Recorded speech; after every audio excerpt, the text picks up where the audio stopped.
Góðan daginn. Í dag 11. janúar 2023 og við sitjum hér í fundarsal sveitarstjórnar Múlaþings að Lyngássi 12 á Egilsstöðum og nú ætla ég að setja 32. fund sveitarstjórnar Múlaþings. Fyrir fundunum í dag eru 18 mál og okkur ekkert af vanbúnað og við byrjum á lið númer 1. Aðalskipulagsbreyting Seyðisfjörður hafnarsvæði. Fyrir liggur bókun frá fundi umhverfis- og framkvæmdaráðs dagsett 19. desember 2022 þar sem því beint til sveitarstjórnar Múlaþings að fyrirliggjandi skipulags- og matslýsing verði kynnt. Fyrir fundinum liggur tillaga. Sveitarstjórn Múlaþings samþykkir að skipulags- og matlýsing fyrir breytingu á aðalskipulagi Seyðisfjarðarkaupstaðar 2010 til 2030 dagsett 8. desember 2022 verði kynnt í samræmi við 1. málsgrein 30. grein skipulagslaga nr. 123/2010. Skipulagsfulltrúa falin framkvæmd málsins.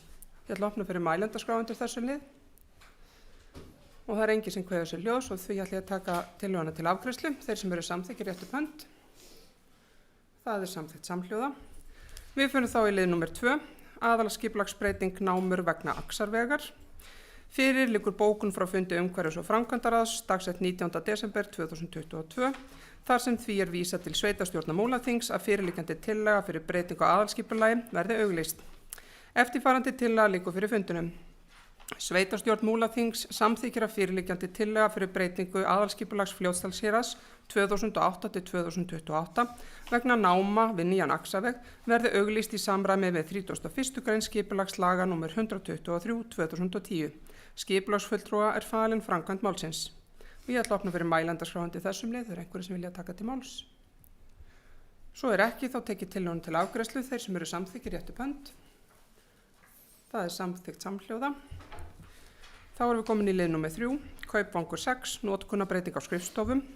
Fyrir liggur bókun frá fundi umhverfis- og framkvæmdaráðs dagsett 19. desember 2022 þar sem lagt til við sveitarstjórn Múlaþings að gerð veri breyting á aðalskipulagi Fljótsdalshéraðs 2008 til 2028. Eftirfarandi tillaga liggur fyrir fundinum.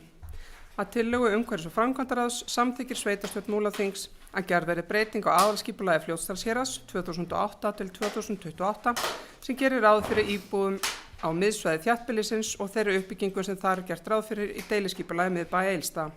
Skipulagsfulltrúa falin framkvæmd málsins. Og ég ætla að opna fyrir mælendaskrá þessum lið, einhver vill taka til máls.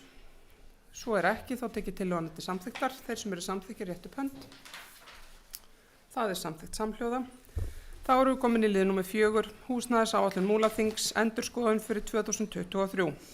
Fyrir liggur bókun frá fundi umhverfis- og framkvæmdaráðs dagsett 19. desember 2022 þar sem endurskoðaðri 10 ára húsnæðisáætlun Múlaþings vísað til sveitarstjórnar Múlaþings til staðfestingar auk bókana heimastjórna. Eftirfarandi tillaga liggur fyrir fundinum. Sveitarstjórn Múlaþings samþykkir fyrirliggjandi endurskoðaða 10 ára húsnæðisáætlun Múlaþings að teknu tilliti til framkominna athugasemda heimastjórna. Umhverfis- og framkvæmdaráði falið að uppfæra áætlunina með hliðsjón af athugasemdunum og sem komið hafa fram og sjá til þess að hún verði birt á heimasíðu sveitarfélagsins og kynnt þar til bærum aðilum. Ég ætla að opna fyrir mælendaskrá undir þessum lið.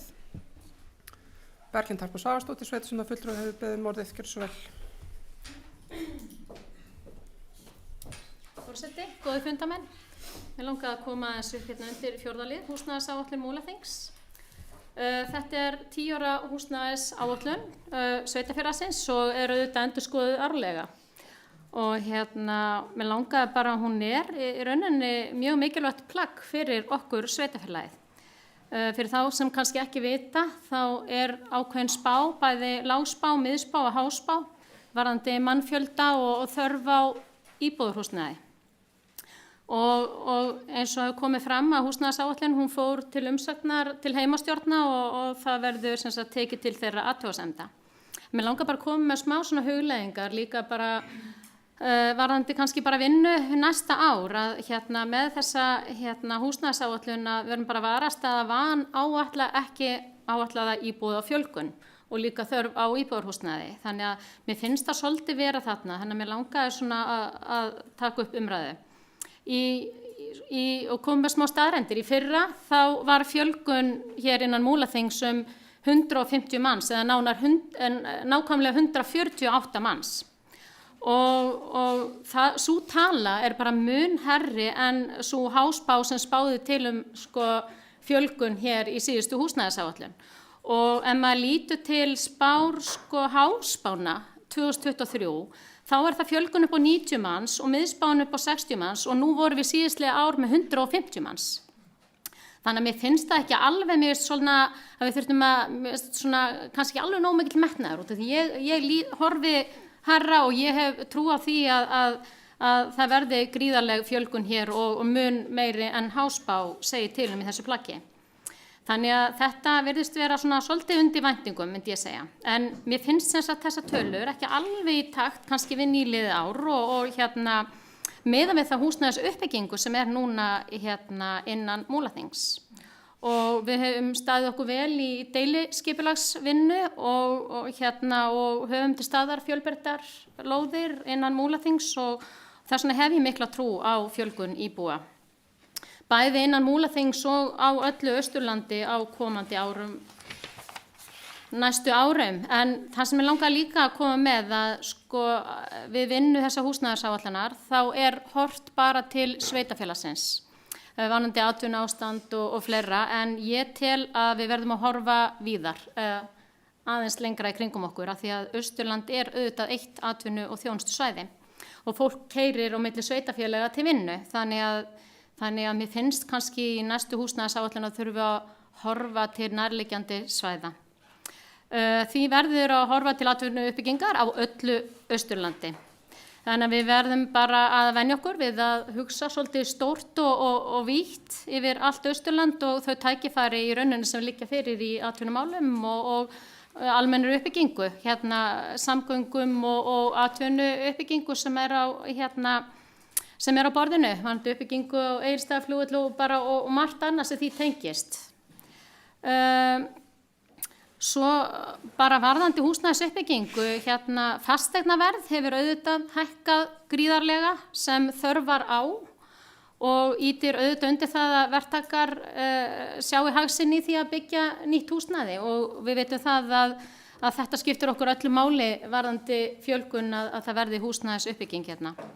En húsnæðis- og mannvirkjastofnun horfir til húsnæðisáætlunarinnar. Þess vegna finnst mér gríðarlega mikilvægt að þetta séu sem réttustu tölunar og þeir að fara í ákveðna húsnæðisuppbyggingu allt land og horfa til þessara húsnæðisáætlunar allra sveitarfélaga hver þörfin Þannig að mér finnst bara við verðum að grípa öll tækifæri sem bjóðast og hugsa stórt og mér finnst kannski þessar tölur ekki í takt við síðastliðið ár, bara alls ekki og ég held við þurfum að hugsa aðeins starra næst af því að uppbygging íbúðarhúsnæðis lykillinn að því að við náum að vaxa dafna sem öflugur fjórðungur allt Austurland.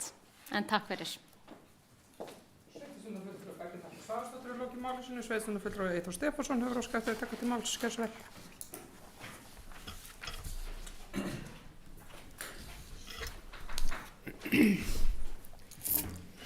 Frú forseti og aðrir fundarmenn, ég held ég hafi bara sjaldan verið jafn sammála sveitarstjórnarfulltrúi Berglindu Svavarsdóttur hérna í ræðu sinni áðan. Hún margt gott sem kom þar fram, en það sumt sem mig langar til að bæta þess við. Sko, mér finnst þessi húsnæðisáætlun eins og hún liggur fyrir núna, mér finnst þetta ekki alveg nógu gott plagg. Við skulum átt okkur á því að núna þegar var verið að undirrita kjarasamninga þá var ríkið að samþykkja, man ekki alveg hvað milljarðarnir voru margir, innspýtingu í húsnæðismál á landinu og til þess sem sagt að til dæmis að byggja hús í stofnframlög og svo framvegis.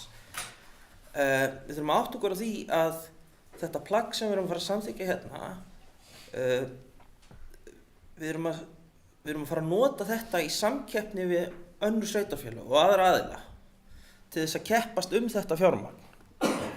Og þá finnst mér skipta máli að þetta plagg sé gott og með sem raunsannasta mynd af húsnæðismálum í Múlaþingi. Og þegar ég hugsa til framtíðar, hvernig ætlum við að nota þessa húsnæðisáætlun til þess að keppa þetta fjármagn, og þá gildir einu hvort að það sé á Fellabæ eða þetta kemur kannski síst niður á Egilsstöðum, en hvort það er Fellabær, Djúpivogur og Seyðisfjörður, Borgarfjörður eða hvar það er sem einhver hefur í hyggju að nýta sér þessar leiðir ríkisins til húsnæðisuppbyggingar, að menn skil inn og segja, já, heyrðu, hérna, þetta er það sem vantar í Múlaþingi. Massin af því er náttúrulega á Egilsstöðum. Þetta verður að koma sundurliðað niður á byggðir eða þéttbýliskjarna í sveitarfélaginu.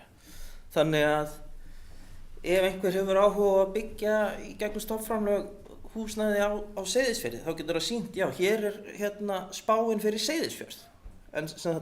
Og ef einhver er nú að hlusta, þá er það þannig að það er bara tekin einn samtala fyrir allt Múlaþing. Og mér finnst það alveg út í hött, vegna þess að þegar að, já, eins og í dæminu sem ég var að nefna áðan, þegar Seyðfirðingar framtíðarinnar að fara í samkeppni við eitthvað annað sveitarfélag að fá þessi stofnframlög framtíðarinnar, þá verður þeir geta sýnt fram á, já, hérna á Seyðisfirði er þörfin þetta, finnst mér allavega. En ekki, já, í öllu Múlaþingi þá verður þetta svona, og þá verður auðvelt að hafna því að því að menn verður segja, já, það er nú bara á Egilsstöðum, og eðli málsins samkvæmt er náttúrulega langmesta íbúðaþörfin á Egilsstöðum, því þar eru flestir og fyrirsjáanlega mesta fjölgunin. Annað sem stuðar mig talsvert í þessu plaggi, og hann var lofað betrun og yfirbót þegar ég gagnrýndi þetta á síðasta ári, en ég sé ekki hafi verið gert, er að ég sé ekki í þessari áætlun, kannski er ég bara blindur, að það sé verið að meta uppsafnað íbúðaþörf sem er nú þegar til staðar. Og ég horfi hérna á blaðsíðu 8, þá er eitthvað sem heitir óuppfyllt íbúðaþörf, og það er sagt að hún sé 0 árið 2023. Og hver ætlar að segja mér það að það vanti ekki húsnæði til dæmis á Egilsstöðum, að það sé ekki íbúðaþörf nú þegar til staðar sem er uppfyllt. Þegar fyrirtæki eru farin að flytja starfsfólk frá Reykjavík til þess að vinna í sjoppunum, þegar fyrirtæki eru farin að leggja niður rekstur á Egilsstöðum vegna það er ekki hægt að fá húsnæði fyrir starfsfólkið, eða meðal annars vegna þess, og það sé metið sér svo að það þurfi að vanti engar íbúðir á Egilsstöðum. Það finnst mér út í hött, og ég held að það vanti allstaðar íbúðir í öllu Múlaþingi, vegna þess að það er nefnilega svo að heimurinn sem við búum við núna er orðinn aðeins öðruvísi en hann var fyrir einhverjum árum eða áratugum síðar. Þetta er ekki lengur þannig að það verði að vera verksmiðja í einhverju þorpi til þess að þar vilji búa fólk af því að það sé vinna þar. Menn geta tekið störfin sín með sér. En menn taka ekki störfin sín með sér öðruvísi en að það sé húsnæði í boði. Og þess vegna tel ég að það vanti allstaðar íbúðir, og það sé kannski helst til, ég ætla nú ekki að ganga svo langt að segja að það sé óþarf að hafa það, en þetta með að meta atvinnuástand hvers staðar, ég held að það skipti ekki jafn miklu máli og það ef til vill gerði fyrir nokkrum áratugum síðar. Þannig að bara sá mælikvarði að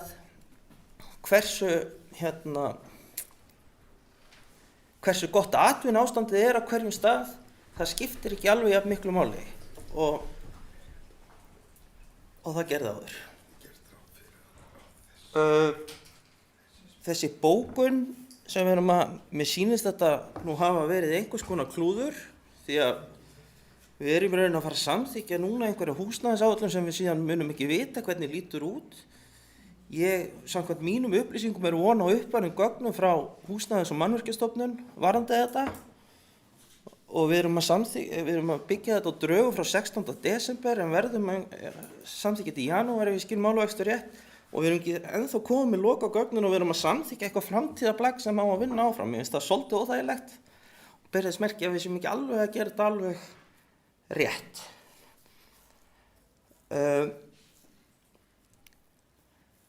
En já, ég ætla nú samt sem áður að samþykkja þessa bókun, en vona bara að það verði mikið samráð og upplýsingaflæði varðandi lokaafurðina, því að ég held að þetta plagg skipti meira máli en margir halda í samkeppni framtíðarinnar fjármagn frá ríkinu. Takk. Eyþór Stefánsson hefur lokið máli sínu. Forseti ætlar að biðja fyrsta forsetum að taka við, ég hyggst taka til máls.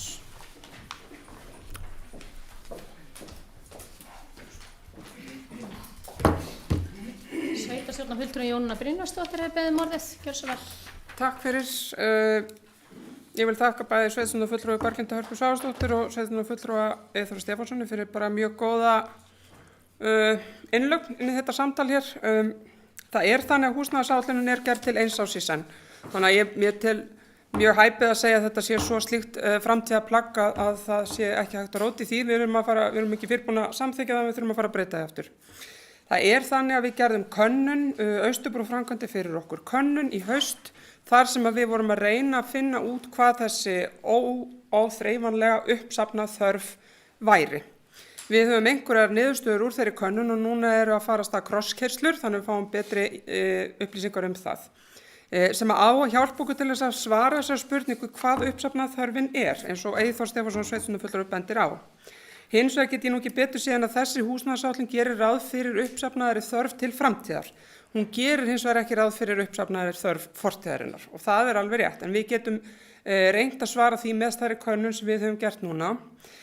Húsnæðisáætlunni ber að skila í janúar og þess vegna verðum við í raun og veru í sveitarstjórn að samþykkja hana hér og þess vegna fannst okkur mikilvægt að þær athugasemdir sem hefðu komið fram skriflega hjá heimastjórnum myndi fylgja með og fela þá umhverfis- og framkvæmdaráði að klára plaggið til afgreiðslu, bara byggt á því sem hér hefur komið fram í bókunum heimastjórna. Ég held að þetta sé mjög mikilvægt plagg alltaf og ég held að við höfum alltaf að vanda til verka. Við fengum ráðgjafa til að vinna húsnæðisáætlunina í fyrra og við unnum hana með öðru móti núna. Ég veit það samt og við vitum það alveg hér að húsnæðisáætlunin hún byggir engu sér ekki húsin. Það annað sem gerir það, en hún nauðsynlegt plagg fyrir okkur til viðmiðunar og líka til að vera okkur til ráðgjafar í skipulagsmálunum hvað ber að skipuleggja næst. En ég held að þessi punktar sem hafa komið hérna fram eru bara fínt fóður inn í þessa húsnæðisáætlun og ég held að þótt að menn séu kannski ósáttir við vissa þætti í þessari húsnæðisáætlun og þá held ég að sé ákveðið færi á því að þegar við fáum niðurstöður úr þessari könnun að bæta því inn í þóttu við náum því ekki núna að það fari inn í næstu húsnæðisáætlun og ég ætla nú bara, hef nú trú á því að þessi húsnæðisáætlun sé alveg nógu góð til þess að svara þeim spurningu ríkisvaldsins fjárfestingarþörf og getu hér og húsnæðisþörfina hér eins og staðan Takk. Jónína Brynjarsdóttir er lokið máli sínu og sveitarstjórnarfulltrúi Hildur Þórisdóttir hefur beðið orðið. Og ég fel forseta og stjórn fundarins.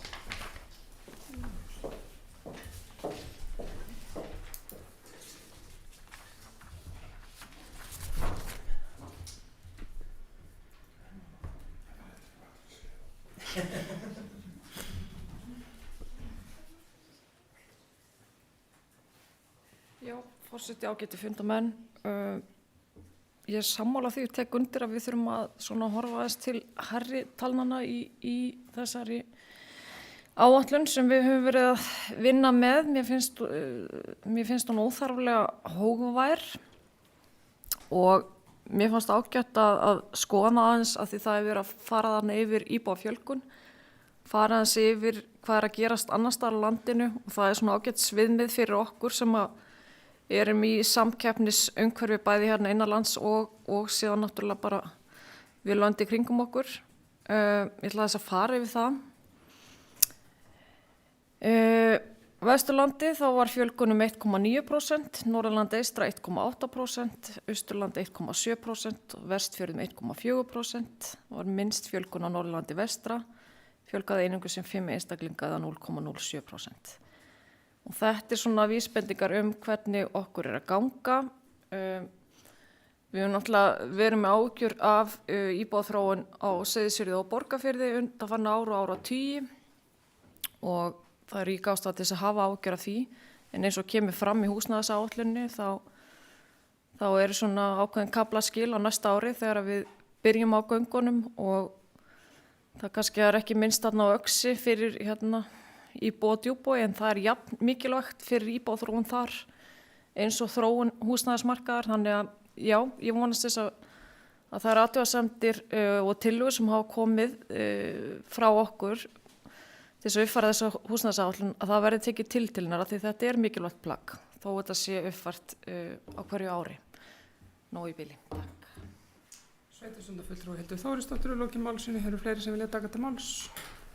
Eyþór Stefánsson, sveitarstjórnarfulltrúi, gjörðu svo vel.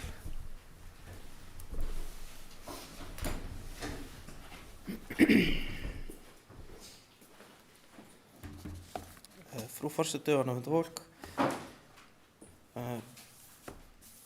Aðeins að bregðast við sem kom fram hérna í ræðu forseta. Það er gott að blessa það sem verið að gera könnun þetta, en þetta eru nákvæmlega sömu svör og ég fékk í fyrra þegar sami meiri hluti var hérna og benti ég á nákvæmlega sama og þá var sagt já þetta kemur bara í næsta ári og núna er íjað að því já þetta kemur þá bara mögulega næsta ári. En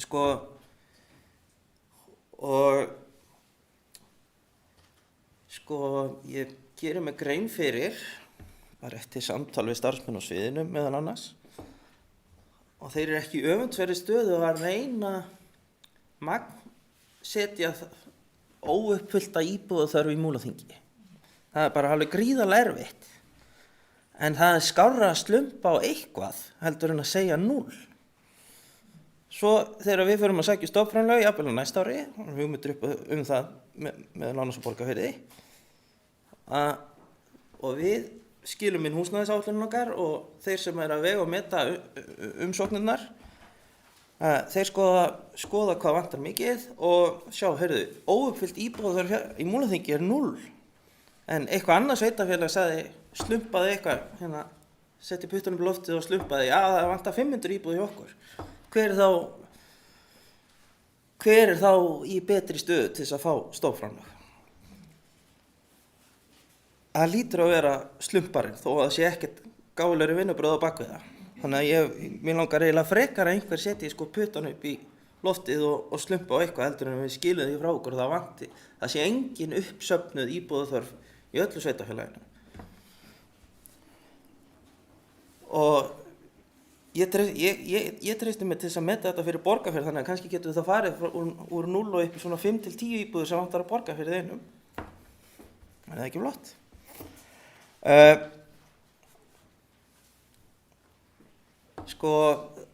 Svo er náttúrulega, staðan er náttúrulega þannig í þessum húsnæðismálum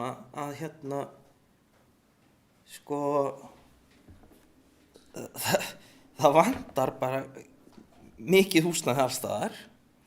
Og einstaklingar eru farnir að búa lengur inn á foreldrum sínum, eru farnir að leigja meira saman, alls konar svona. Og og þó að þetta fólk hafi heimili, þá er það ekki til marks að það vanti ekki íbúðir, því að þetta fólk byggir kannski í sitt hvoru lagi eða væri eðlilegt framboð af íbúðum. En já, að lokum vil ég bara ítreka mikilvægi þess sem ég finnst algjörlega og ég veit að það er væntanlegt frá Húsnæðis- og mannvirkjastofnun. Ég veit að því ég talaði við starfsmenn sveitarfélagsins og þess vegna finnst mér svolítið hjákátlegt að við séum að samþykkja þetta því að það er von á uppfærðum gögnum frá Húsnæðis- og mannvirkjastofnun samkvæmt samtali mínu við þennan starfsmann að fá þetta sundurliða á kjarna og þá er ég ekki bara að hugsa þessa 4 kjarna sem að sameinuðust í Múlaþingi, ég er líka að hugsa Fellabæ og bara Hallóstað jafnvel eða hvað það er til þess að auðvelda hverjum kjarna fyrir sig þegar það kemur að sækjum. Takk. Sveitarstjórnarfulltrúi Eyþór Stefánsson hefur lokið máli sínu. Fleiri sem vilja taka til máls. Helgi Hlynur Ásgeirsson hefur beðið orðið, gjörðu svo vel, sveitarstjórnarfulltrúi.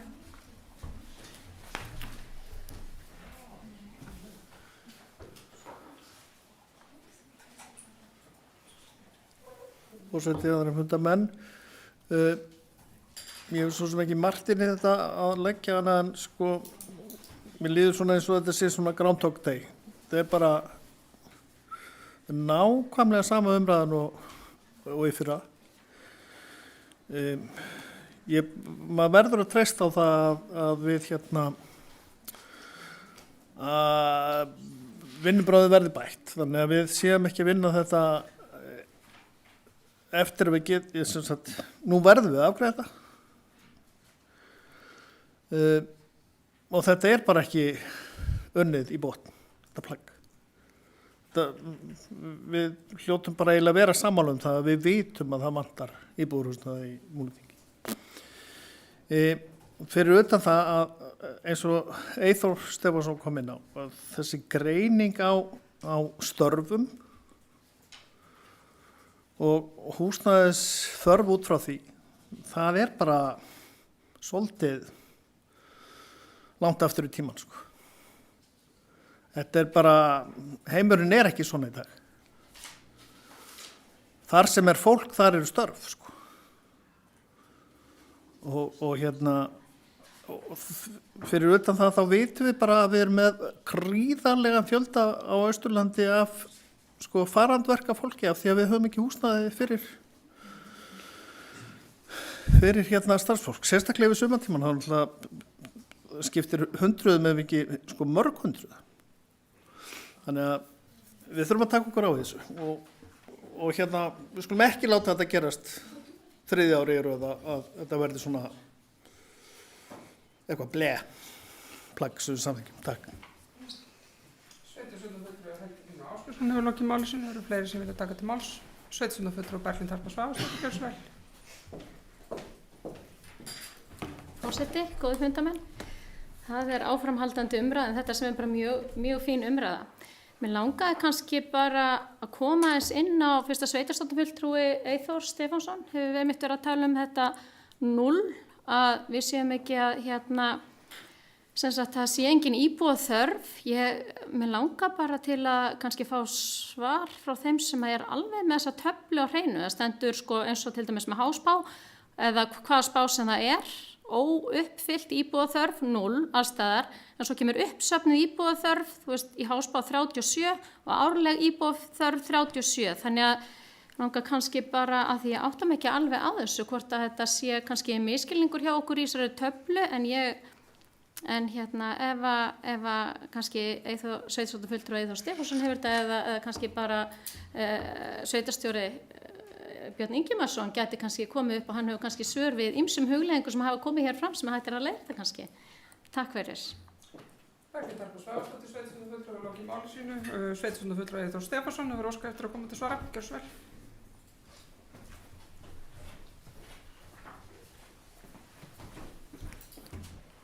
Já, frú forseti og annað fundafólk.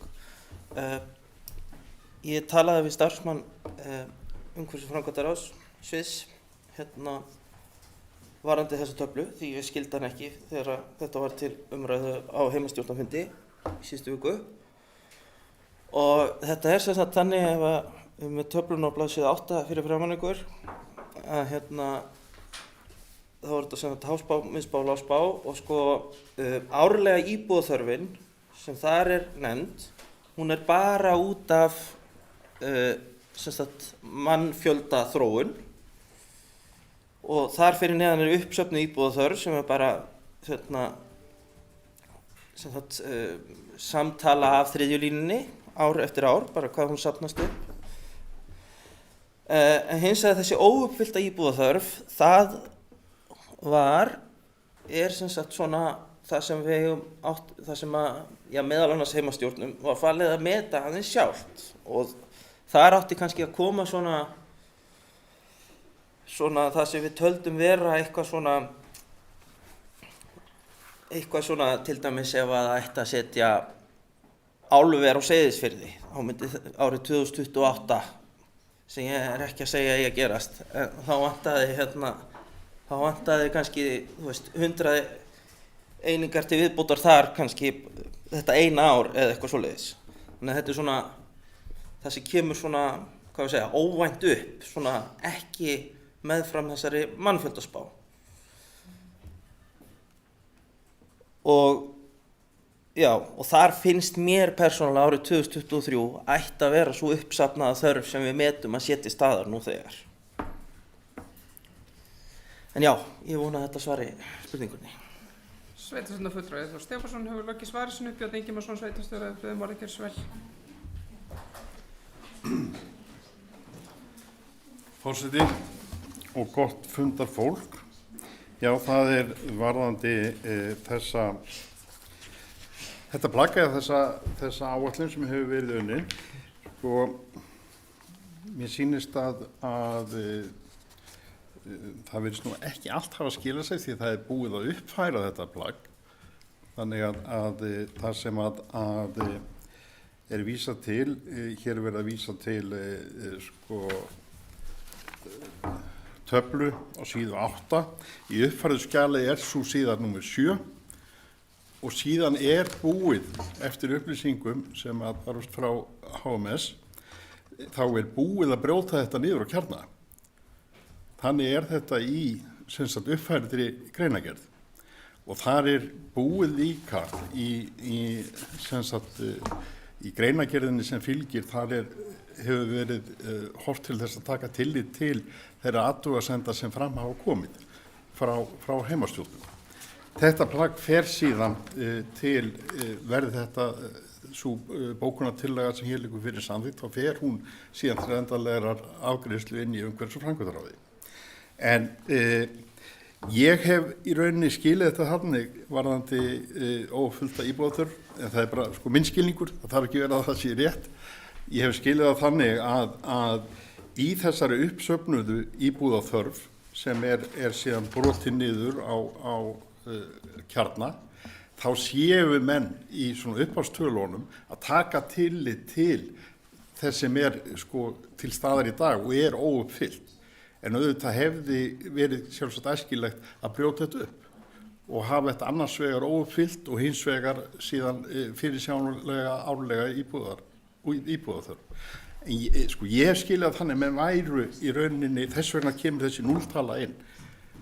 Að menn séu ekki að neita því að það sé þörf, heldur komið þetta inn í þessa uppsöfnuðu íbúðaþörf sem talan. En ekki brotið niður og óuppfyllta og uppsafna. En þetta bara minn skilningur, en ég vil bara vekja athygli ykkur á þessu að það búið að vera að uppfæra þetta plagg og plaggið sem komið undir uppfært hefur tekið töluverðum breytingum og þar meðal annars með tilliti til þeirra athugasemda sem fram að koma. Takk. Sveitarstjórnarfulltrúi Eyþór Stefánsson ætlar að koma til svara.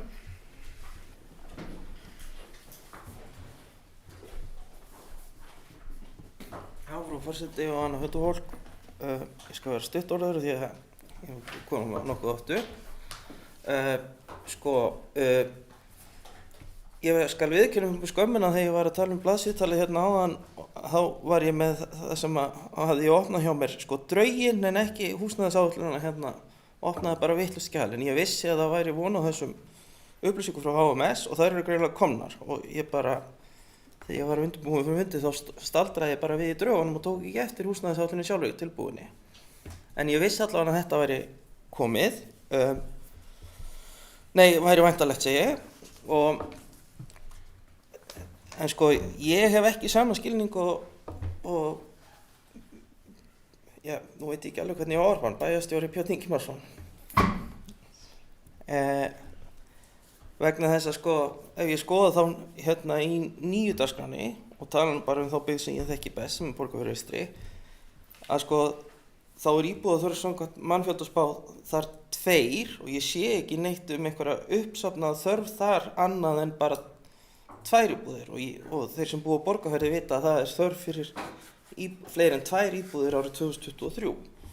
Þannig að ég held að af þeim orsökum dreg ég ekki sama skilning, ástæðum segi ég, dreg ég ekki sama skilning og Björn og það sé búið að taka tillit til uppsöfnuðu þarfarinnar. Og ef maður skoðar uppsöfnuðu það metin árleg íbúðaþörf og ég sé ekki að það sé annað en bara samkvæmt mannfjöldaspá. Og svo eina sem gert til þess að meta uppsafnaða íbúð, það bara plúsa það saman sem fer eftir mannfjöldaspáni. Þannig ég sé ekki að það sé verið að taka neitt tillit til uppsafnaða þarfar sem búin að safnast upp núna frá hruni. En já, takk. Sveitarstjórnarfulltrúi Eyþór Stefánsson hefur lokið sínum svörum. Eru fleiri sem vilja taka til máls undir þessum lið? Svo ekki og þá ætla ég að taka tillöguna til samþykktar. Þeir sem eru samþykkir rétt upp hönd. Samþykkt samhljóða. Þá erum við komin í lið númer 5. Lóðalegu samningur og reglur úthlutun lóða, endurskoðun.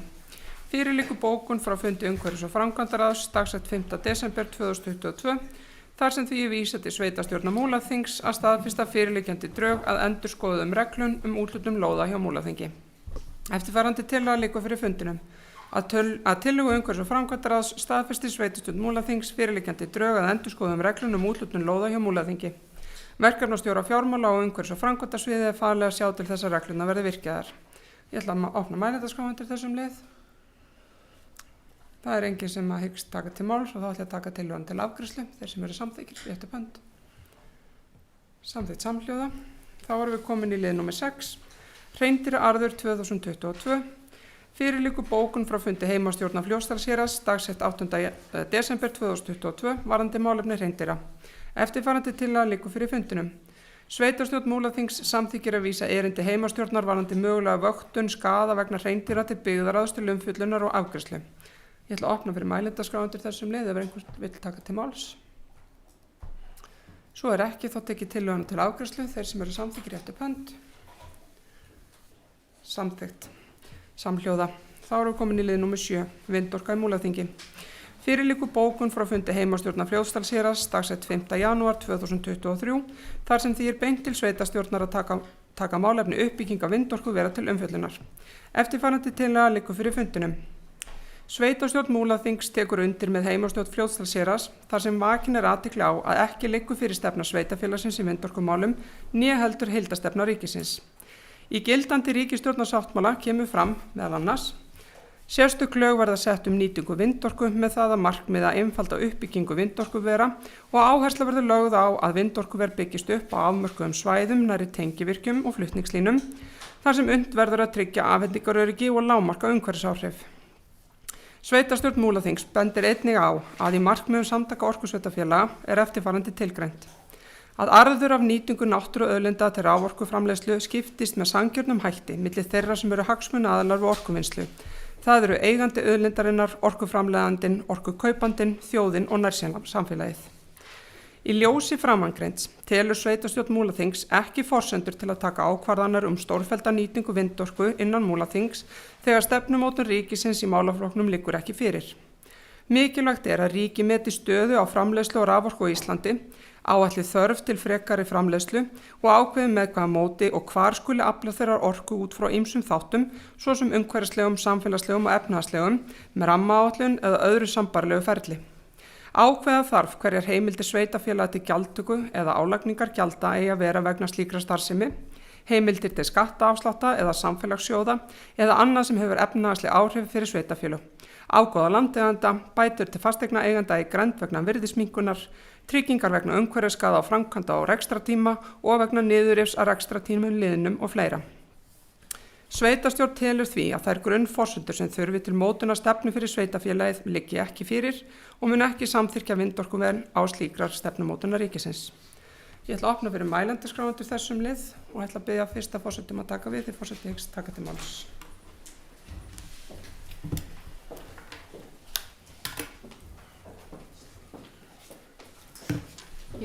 Sveitarstjórnarfulltrúi Jónína Brynjarsdóttir hefur beðið orðið. Gjörðu svo vel. Takk fyrir, frú forseti og annað gott fundafólk. Ég vil í upphafi máls míns þakka CFR Ísland fyrir góða kynningu á fyrirhugum áformum sínum í landi Klausturssels en við í sveitarstjórn og heimastjórn Fljótsdalshéraðs fengum í gær kynningu á því verkefni og hefur heimastjórn Fljótsdalshéraðs nú skilað inn athugasemdum Múlaþings við matsáætlun verkefnisins sem til kynningar hjá Skipulagsstofnun. Frekari umfjöllun einstakra verkefnina Múlaþings ætla ég ekki að ræða hér í dag, heldur vil ég fara yfir stöðu mála hvað sveitarfélög ræðir og ástæður okkar bókunar hér í dag. Fasteignaskattur er annars stærsti tekjustofn sveitarfélaga og er lagður árlega á flestar fasteignir í landinu og það er tilgreint í 3. grein laga tekjustofna sveitarfélaga. En þar er kveðið á heimildir sveitarfélaga til álagningar fasteignaskatts á alla fasteignir sem metnar eru á fasteignamati. Samkvæmt 3. töluleið 1. málsgreinar 27. greinar laga skráningu mat á fasteignum kemur fram að rafveitur, þar á meðal línur til flutningsraforku ásamt burðarstólpum og spennuvirkjum skuli undanþegið fasteignamati. Við það situr og eru því tekjur sveitarfélaga að fasteignaskatti orkumannvirkja takmörkum settur. Í júlí síðastliðnum birtist fréttin á vef Stjórnarráðsins en í henni segir: Í stjórnarsáttmála ríkisstjórnarinnar kemur fram að það skuli setja sérstök lög nýtingu vindorku með það að markmiði að einfalda uppbyggingu vindorkuvera til framleiðslu á grænni orku. Jafnframt kemur þar fram að áhersla verði lögð á að vindorkuver byggist upp á afmörkuðum svæðum nærri tengivirkjum og flutningslínum þar sem unnt verður að tryggja afhendingaröryggi og lágmarka umhverfisáhrif. Tekið fram að það mikilvægt sé að sé breið sátt uppbyggingu slíka vindorkuvera og tekið sér tillit til sjónrænna áhrifa dýralífs og náttúru og gjaldtöku fyrir slíka. Í þessari tilkynningu var kveðið á starfshóp sem nú er að störfum. 3 manna starfshóp sem er að skoða og meta okkar lagalega umhverfi hvað varðar vindorkuna. Starfshópurinn á að skoða og gera tillögur til ráðuneytisins hvernig framangreindum markmiðum verði náð og er sá starfshópur á störfum og í virku og góðu samtali við Samband íslenskra sveitarfélaga sem og Samtök orkusveitarfélaga. Ég hef verið svo heppin að fá að koma að þeirri vinnu og ég tel samtali við starfshópinn vera gott og vonast eftir því að niðurstöður hópsins leiði til þess að við munum sjá innan skamms breytt umhverfi varðar uppbyggingu vindorkuvera á Íslandi. En í dag er í raun og veru ekki uppi lagaóvissu uppsetningu á vindorkuverum og hætt við því að lítið breytist ef að sveitarfélögin þrýsta ekki á breytingar og gerð þessara stefnumótunar. Við núverandi aðstæður verður ekki unnað og er bókun okkar hér í dag sett fram til þess að undirstrika mikilvægi þess að ríki klári sem fyrst sína stefnumótun svo að við sveitarfélögin getum unnið okkar. Takk fyrir. Brynjarsdóttir hefur lokið máli sínu. Fleiri hafa ekki kveðið sér ljós, ég fel forseta afturstjórn fundarins.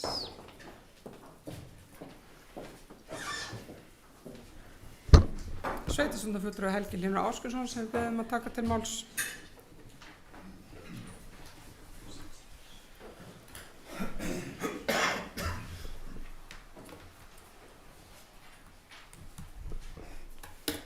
Forseti, aðrir fundarmenn.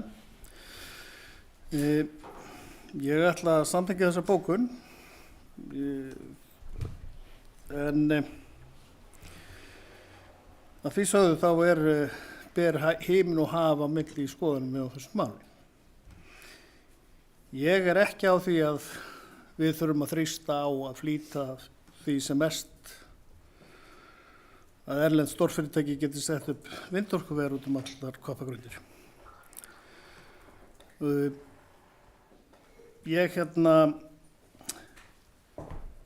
er mjög margt í vindturbínu umræðunni sem að mætti þroskast betur. Það eru öll umhverfisáhrifin en það er ekkert síður efnahagslegu áhrifin og það er ekkert síður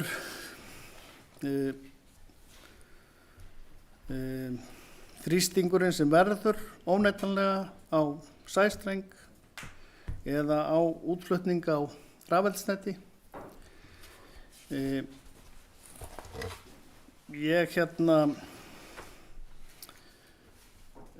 Það er í mínum huga dálítið magnað að við skulum ná, ef við náum að samþykkja þessa bókun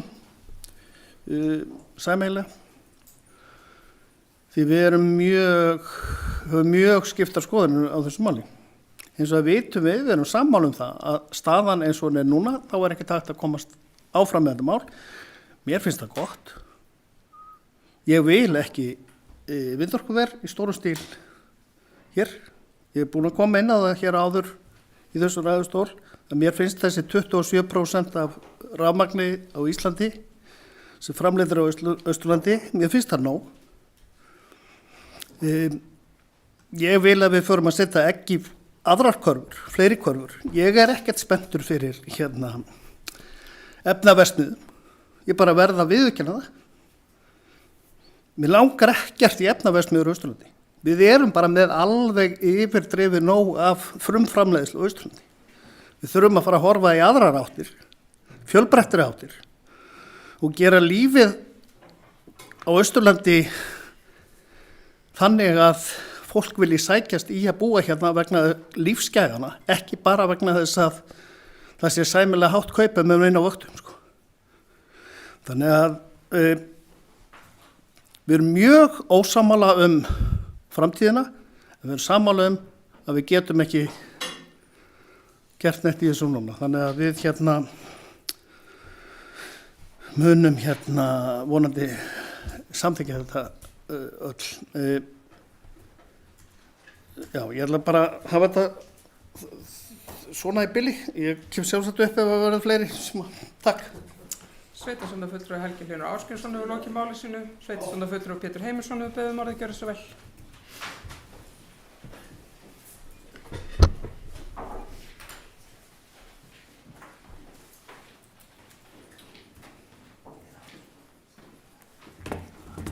Frú forseti, annað gott fundafólk.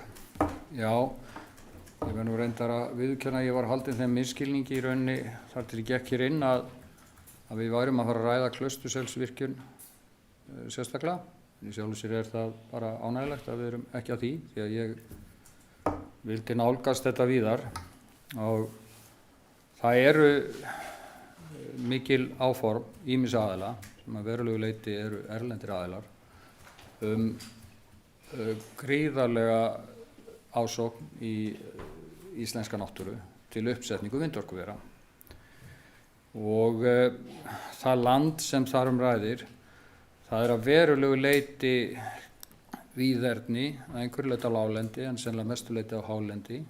Hvoru tveggja vitum við að er í gangi hvað varðar Austurland, altså láglendið og hálendið.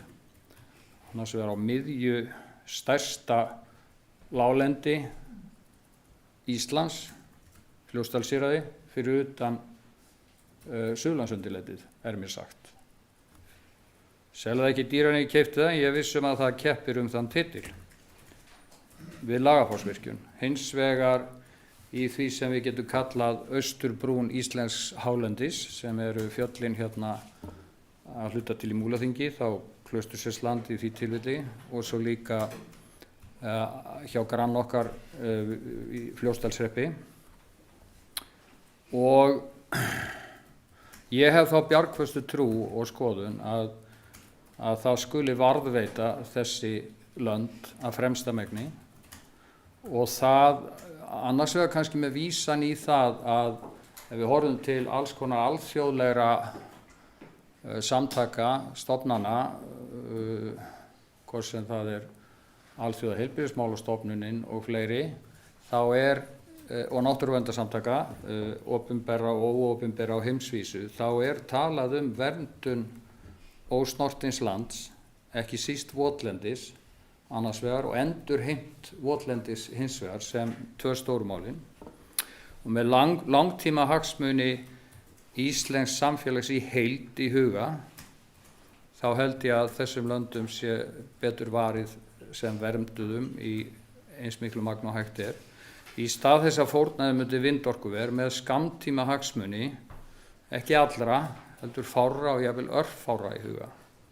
Og svo verður þau selt á morgun til einhverja annara örfárra.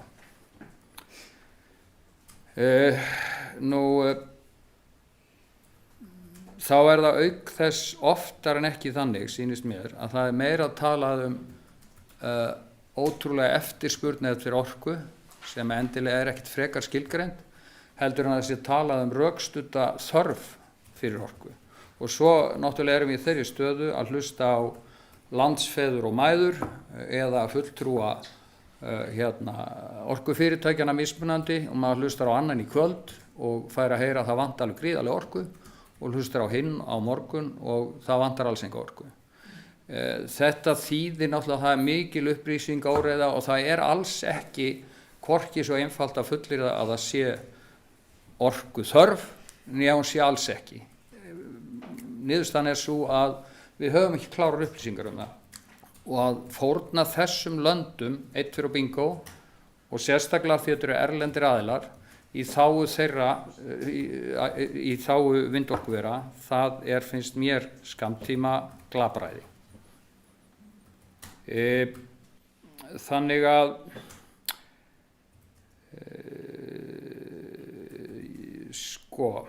það fylgir svo mikið umhverfislegt rask, það eru jarðvegsnámur, það eru gríðarleg vegagerð fyrir þungaflutninga og fyrir uppsetningu hinna einstöku vindorkuvera mastra.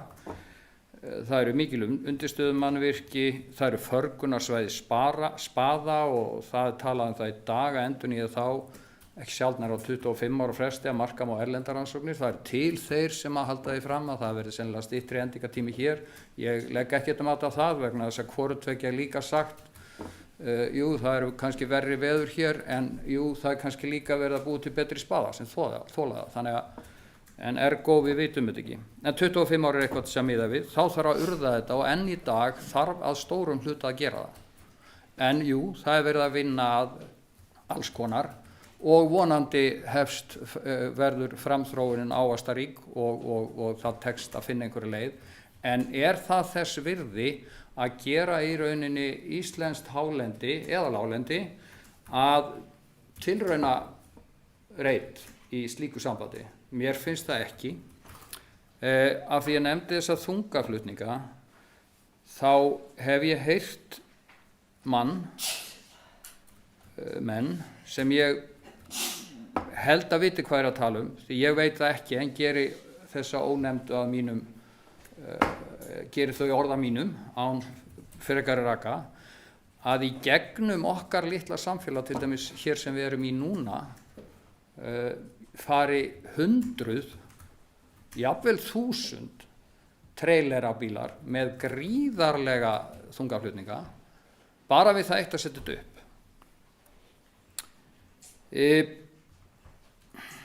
Já, börn eru fjörögg hverrar þjóðar, ekki satt? Það náttúran líka. Þess vegna eru til barnaverndarlög. Þess vegna eru líka til náttúruverndarlög. Það líka til ráðuneyti og ráðherra fyrir hvort málaflokkum sig. Það til barnaverndarnefndir og það til náttúruverndarnefndir. Hvað hefur gerst með barnaverndarnefndir? Já, á þeim tíma sem ég hef fengið að vera starfandi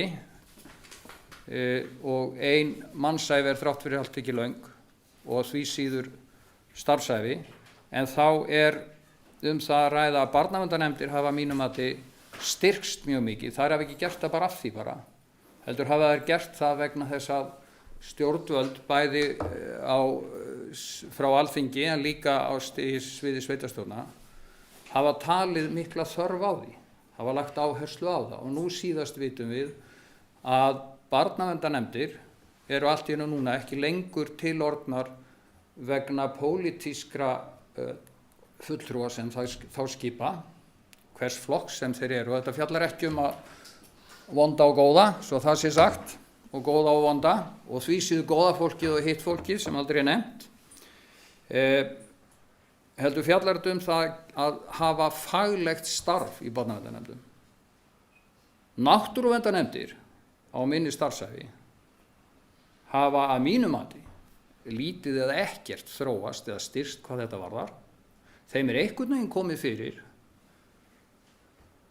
á mismunandi hátt, á mismunandi sveitarfélögum. Starf þeirra mjög lítt sýnilegt, að mínu mati meira og minna ósýnilegt, og þeim á engan hátt skapaðar forsendur til þess að standa undir þeirri miklu ábyrgð sem að þeim ætlað. Það nefnilega þannig að maður les saman annars vegar barnaverndarlög og hins vegar náttúruverndarlög, þá bara ótrúlega margt líkt með þessum lögum. Og ég hvet ykkur sem að hugsanlega lítið í eigin barm og velti því fyrir ykkur hvort þið gætu lesið þessi lög betur, náttúruverndarlögin, og ekki leggja mat á það. Ég allavega gat það þegar ég byrjaði að gaufa pólitískt fyrir ótrúlega stuttum tíma, og það kom mér mjög óvart hvað náttúruverndarlög eru ótrúlega skýr og sterk það hlutverk sem þeim ætlað.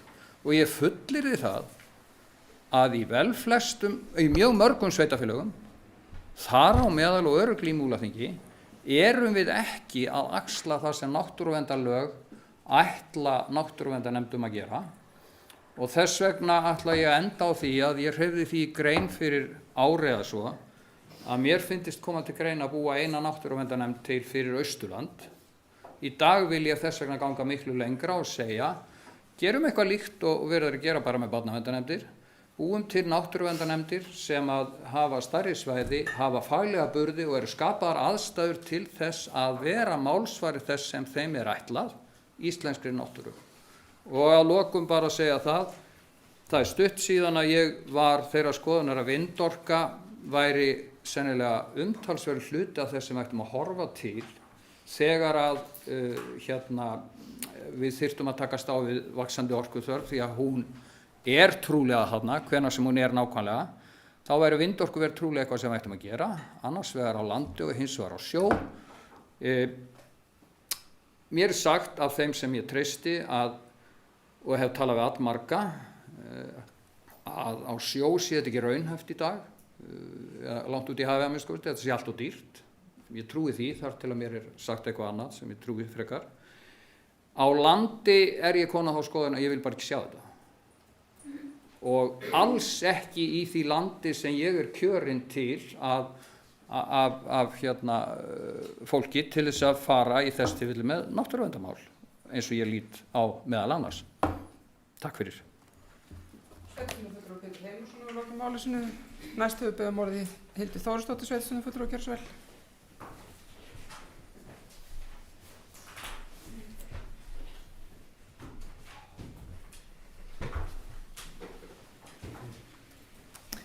Já, forseti, ágæti fundarmenn. Pétur er nú búinn að koma inn á ýmislegt sem ég hafði hugsað mér að nefna.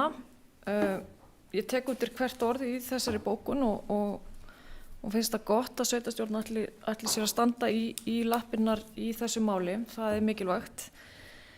Það sem vekur svona athygli í textanum er þessi klausa hér þar sem að kemur fram að heildarstefna ríkisins liggur ekki fyrir, og það sætir furðu þegar við erum að ræða svona risastór umhverfismál sem hafa áhrif á nærsamfélagið sitt, að ríkið er aldrei tilbúið. Og það er alveg sama hvort að við erum að ræða laxeldi á Seyðisfirði eða vindmyllugarða upp í Fljótsdal, Jökuldal. Ríkið er ekki tilbúið og enn síður við. Þannig að ég kalla eftir því að menn girði sig í brók, vinni í þessari heildarstefnu og greini hver heildar orkuþörf þjóðarinnar er, hverja framtíðarhorfunar eru, af því að eins og Pétur kom hér inn á, það er gríðarleg upplýsingaóreiða. Það er hver höndin upp á móti annarri. Einhverju vilja meina að það sé gríðarlega mikil þörf á aukinni orkuframleiðslu, meðan aðri vilja meina að það sé ekki. Sömuleiðis liggja ekki fyrir nægilega góðar upplýsingar hvaða áhrif vindmyllur hafa á umhverfi sitt. Sumir halda fram að sé mikil örplastmengun, það sé ekki hægt að endurvinna vængina og svo framvegis. Aðri haldaði fram að það sé hægt að endurvinna vængina á nýjum vindmyllum og það sé lítil örplastmengun. Það þarf bara að koma fram með bara hlutlausar áreiðanlegar upplýsingar, þannig að við getum byggt okkar ákvarðanir á staðreyndum. Eins og staðan er núna, þá er umræðan mjög svarthvít, alveg sama hvort að við erum að ræða laxeldi eða vindmyllugarða, og ég eiginlega þori að fullyrða það að það er ekki nokkuð maður hér sem á sig þann draum að hér rísi vindorkuver allar koppagrundir í Múlaþingi.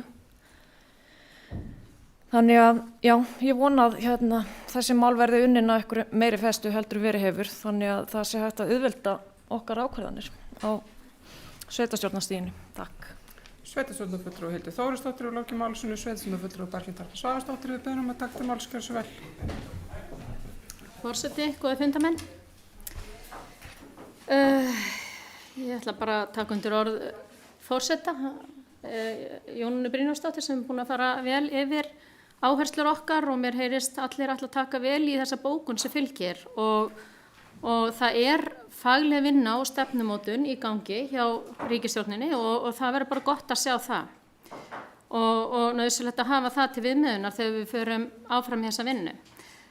varðandi orku þörf og hvernig við fáum okkar orku, þá er það náttúrulega tvennt ólíkt hvort við séum með vindorku eða vatnsafl.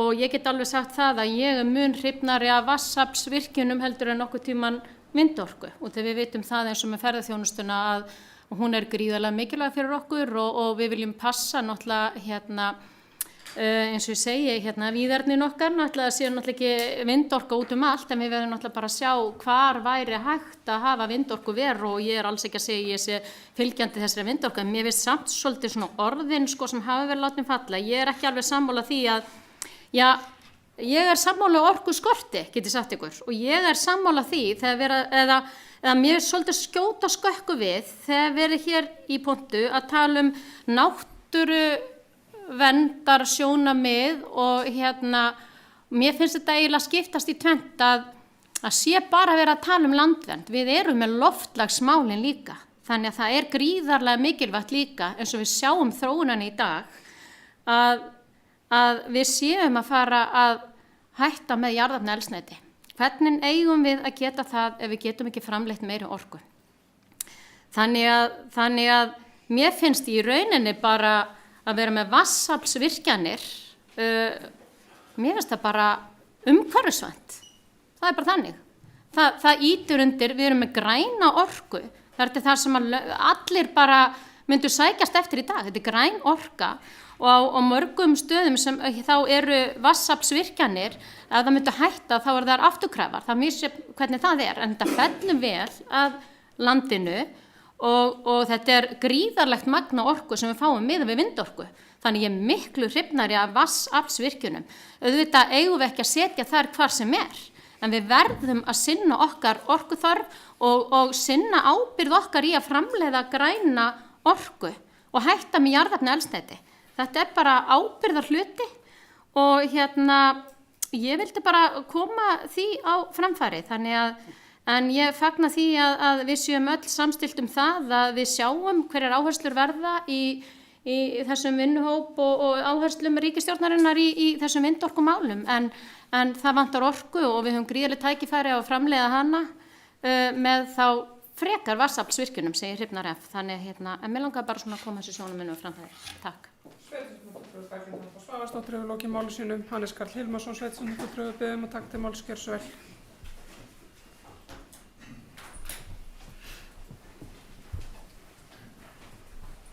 Forseti, gott hundafólk.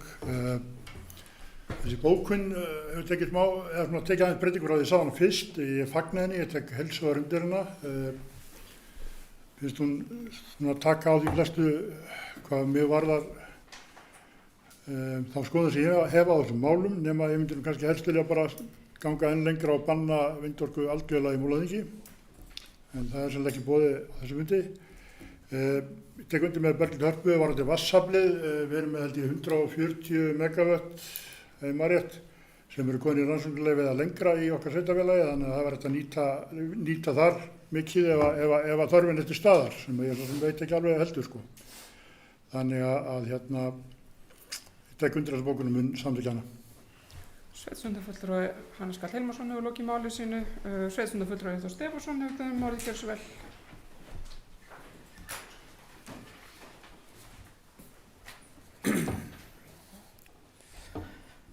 Frú forseti og annað fundafólk.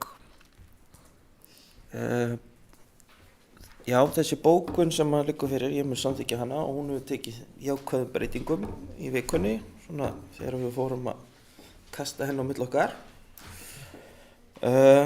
Ég er þó að hugsa yfir svona almennt vindorkumál á Íslandi. Er ég nokkuð eitt sem eða margt, en eitt sem ég langar að nefna, sem ég er svolítið hugsa yfir. Ég var annað þeirra fulltrúa í sveitarstjórn Múlaþings sem fór til Danmerkur í ferð ásamt forseta, þar sem vorum að kynna okkur hvernig fyrirkomulag á þessu væri í Danmörku. Og þar heimsóttum við eig sem heitir Samsø, og þar fengum við nokkuð svona fallega vindmyllusögu, svona innan gæsalappa. Mér langar til þess að reyna að endursegja hana eins bestu ég get eftir minni.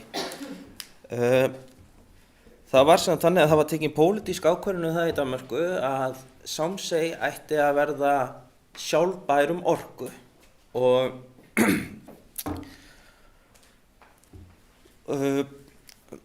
það ætti að rísa vindmyllur og svo ákvörðun tekin og þá haldinn íbúafundur og það vildi nú þannig til að á inni var einhver nýbúið að leggja niður einhverja verksmiðju, þannig að það var talsvert atvinnuleysi. Þannig að mál þróuðust að þessir íbúafundir sem voru haldnir þetta voru gríðarlega vel sóttir. Og íbúarnir þar sem sagt mátu, við ætlum að setja vindmyllur á Samsey. Hvar eigum við þá að setja vindmyllur í Samsey? Hvar gáfulegt að við komum þá vindmyllu fyrir á inn okkar? Við erum á öðrum hlutanum með ferðamannastaðan okkar, á hinum endanum erum við kannski með meira svona dreifbýlt svæði og þetta svona, svo mér nátt segja það búa svona ég man ekki, 3-4.000 manns í Samsey, eitthvað svoleiðis. Og nefnum bara hvað, að eyjan og íbúarnir sjálfir, þeir koma sér saman það, við þurfum svona marga vindmyllur að endaðu með að þeir settu 9 frekar en 11 vindmyllur, það var eitthvað þeim fjölda. Ákvað að setja hann fjarri ferðamannastöðum, setja hann í landið þar sem að svona færi sem minnst fyrir þeim og svo held ég að sé eitthvað, og svo var öllum íbúum boðið að kaupa sig inn í verkefnið, þannig að hver sá sem vildi þeir fengu að kaupa sinni verkefni og þá urðu þetta svona vindmyllunar okkar og allt gekk þetta bara nokkuð vel og nokkur mikil sátt þetta verkefni. Þetta var svona mjög stutt útgáfa og örugglega einhverja villur en þetta var svona sirka svona. Þetta heimfærum horfum svo til Íslands. Erum við að gera þetta svona? Það svo langur vegur frá því. Allstaðar eins og það blasir við mér, þá allavega það þannig að öll umræðum hvar eigi að koma á vindmyllur, það ekki á forsendu sveitarfélaga eða samfélagana. Nei, það kemur einhver einkaaðili og segir, hér vil ég reisa vindmyllur og svo þurfum við að fara að taka ákvörðun það hvernig við ætlum að endurskilgreina óbyggð víðerna á Austurlandi út frá hagsmunum einhverja einkafyrirtækis. Nei, reyndar ekki einkafyrirtækis. Því það nú svo skrítið að þó að á Íslandi séu pólitísku öfl sem vil ekki sjá það og opinberir aðilar gerir nokkuð skapaðan hlut. Þetta þurfa alltaf að vera einkafyrirtæki. Þá það fyrirtæki núna sem bankar og dyrna í Múlaþingi sem í eigu norskra sveitafélaga. Þannig að óbreyttum myndu norsk sveitafélag mögulega hagnast meira á því að setja upp vindmyllur í Múlaþingi heldur en Múlaþing. Það algjörlega galið. En það kemur nú bara að helst þurfa einkaaðilar að nýta allar auðlindir Íslands nema fiskinn í sjónum sem ég nú aldrei skilið. En gott og vel. Og það ekki bara, sem sagt, á Íslandi eins og aðferðafræðin blasir mér, þá fundinn landeigandi sem spenntur fyrir að fara í vindmylluverkefni eða oft á tíðum fámenn sveitafélög og sveitafélög á Íslandi eru nú soldið þannig með fjárhag sveitafélög á Íslandi að hann strembinn og þá spyr maður sig, ef að það búið að ganga frá því að það komi einhverja tekjur á þessu, munum við það bara ekki stökkva á þetta og bara planta vindmyllum út allt og það þannig sem við viljum að það gerist? Já, við erum komin ramma, sveitafélög hafa svona mikið pening og þá verður það í rauninni kannski sveitafélög sem eru í mestu fjárhagskrökkum sem verða ég leyfi mér að nota orðalagið ginnkeyptari fyrir því að setja upp vindmyllur heldur en önnur. Mér finnst þessi aðferðafræði ekki, það vantar einhverja svona heildarstefnu eða yfirsýn og það var eitt annað sem ég ætlaði að nefna. Ég man ekki hvað það var, en ég læti þetta duga í bili, takk. Sveitarstjórnarfulltrúi Eyþór Stefánsson og lokið máli sínu. Sveitarstjórnarfulltrúi Pétur Heimisson hefur beðið um að taka til máls.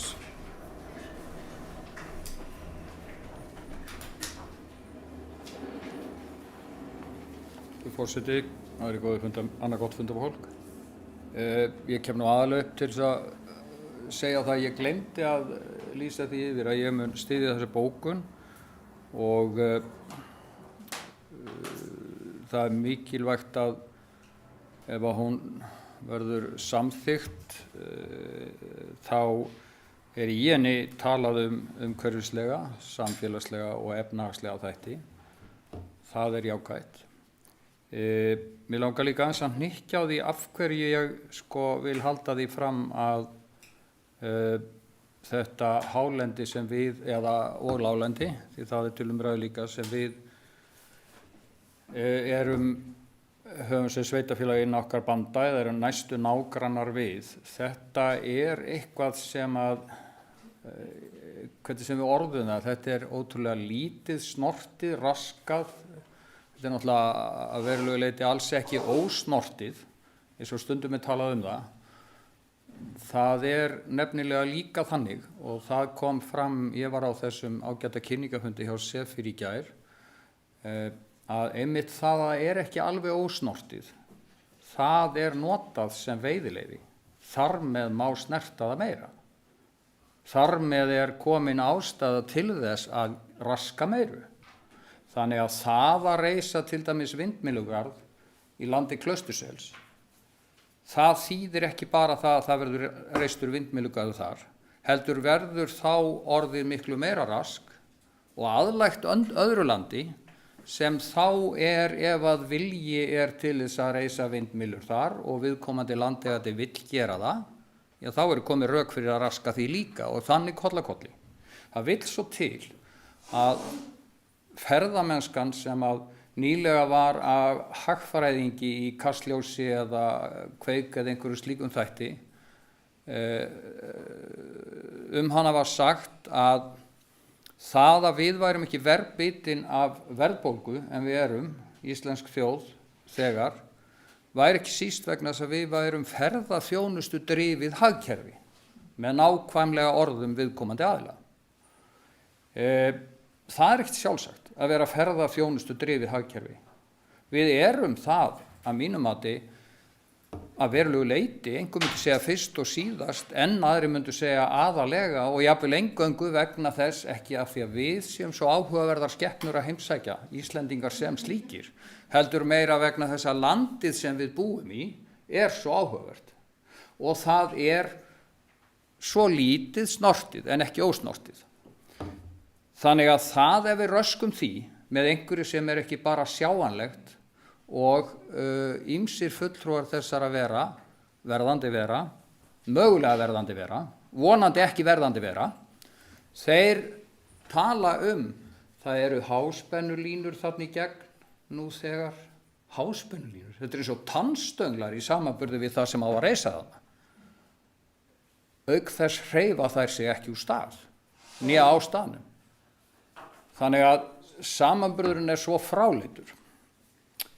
Svo ætla ég endilega að fá að taka undir hérna það sem að Eyþór kom inn á. Já, og áður en ég fer í það, já, afsakið. Það er flugvöllur hérna. Við erum að færa fyrir því rök að hann eigi að gera enn alþjóðlegri völl heldur en hann í dag. Ekki bara sem varavöll, heldur líka eigi hann að eiga sér sjálfstæða tilveru sem alþjóðlegu flugvöllur. Til hvers á fólk að koma hingað beint? Já, það allavega dregur úr líkunum á því að komi hingað beint. Því ekki erum við nú svo margar skepnurnar hérna á Austurlandi að það hafi ástæðu til að koma hingað bara þess vegna. En náttúran lítið snortin, perlur eins og Hengifoss, eins og útsýnisstaður yfir Seyðisfirði, eins og Stuðlagil, og já að nefna miklu fleiri, gleymi því. Það ekki síst þegar orðið mikið aðdráttarafl, en verður bara meira og meira aðdráttarafl. Við þurfum að halda því þannig að það verði þannig. Við rýrum gildi margra þessara staða sem ræðir með því að reisa svona ófreskjur eins og ég sé þessa garða á og í nágrenni þessara svæða. Jú, að lokum vil ég taka undir með Eyþóri að íbúasamráð, það er mögulega allt og ekkert í þessu. En þá, ég held ég fari með rétt mál, en þá höfum við sem sveitarfélag, allavega ekki ég sem varafulltrúi hér, beitt mér fyrir því að það sé eitthvað raunverulegt íbúasamráð farið af stað þetta. Og í því samhengi held ég að sé alveg hollt að horfa til þess að við eigum líka grannsveitarfélag, góðan granna, Fjarðabyggð. Þar á bæ er kannski aðal ástæðan fyrir því að menn vilja reisa vindorkugarða í okkar hálendi, ef ég má kalla það svo, nefnilega efnaverksmiðja sem á að reisa á Reyðarfirði ef allt gengur eftir. Þess vegna held ég að íbúasamráð einstakar sveitarfélag en líka þvert á sveitarfélag geti verið eitthvað sem við eigum að beita okkur fyrir.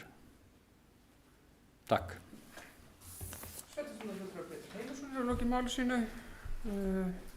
Sveitarstjórnarfulltrúi Eyþór Stefánsson hefur beðið orðið, gjörðu svo vel.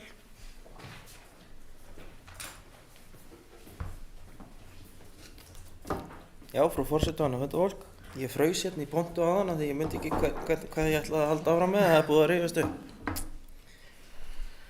Sko, ég sagði ykkur hérna á hann frá svona hvernig þetta var gert í Samsö og vona einhverjir hafa verið að hlusta á það.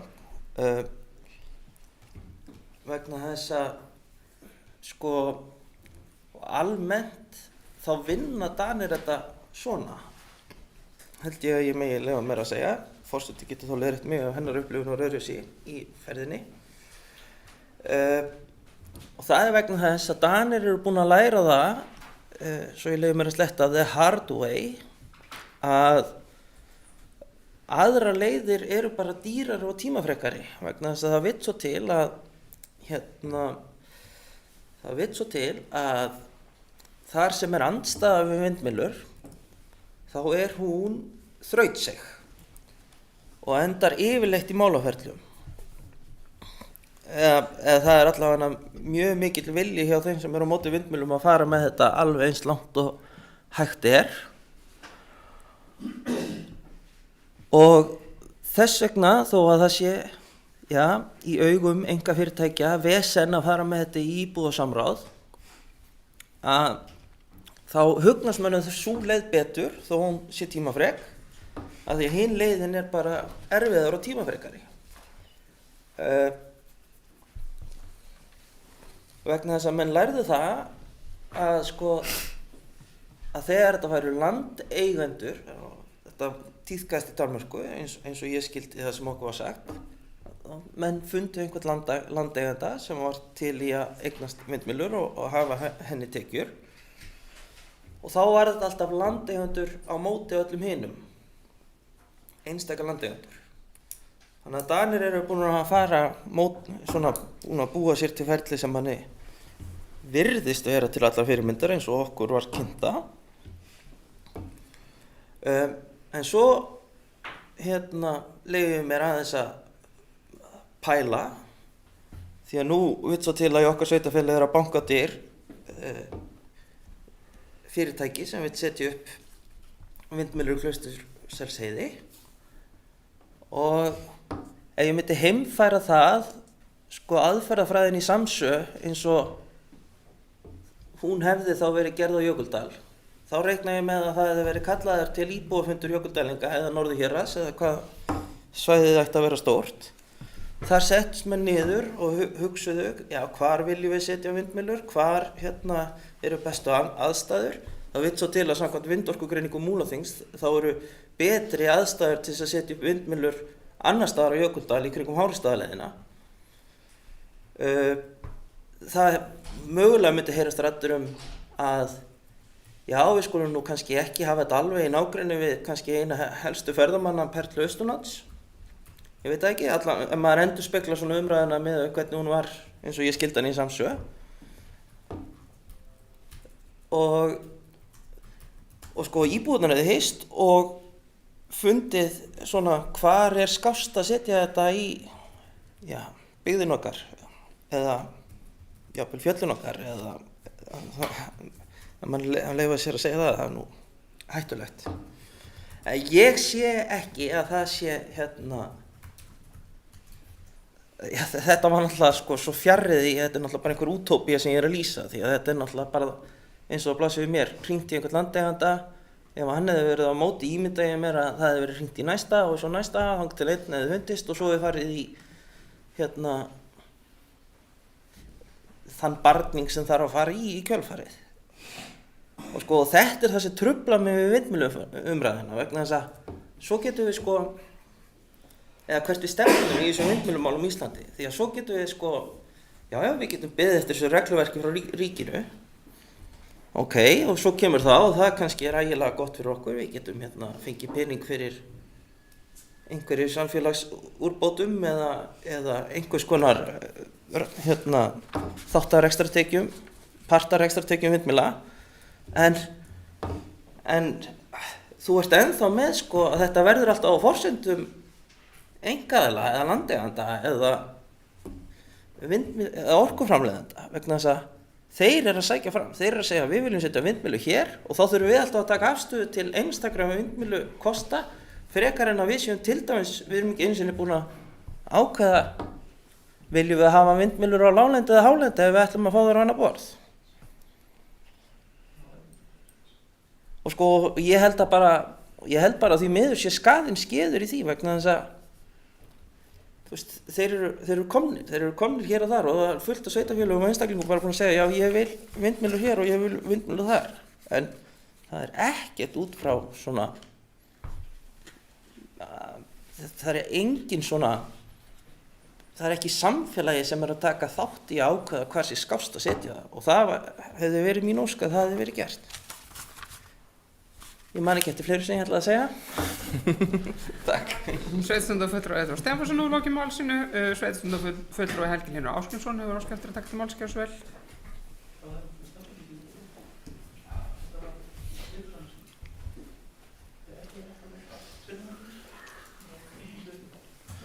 Forseti, aðrir fundarmenn, já, þetta er skemmtilegt. Sko við ég var eins og fleiri hélt að við værum fara að ræða þessa tilteknu virkjun og einhver leiti erum við það. Við vorum í gær á kynningafundi hjá fulltrúa frá Sefir. Það er komið á 5. ár frá því að Fljótsdalshérað samþykkti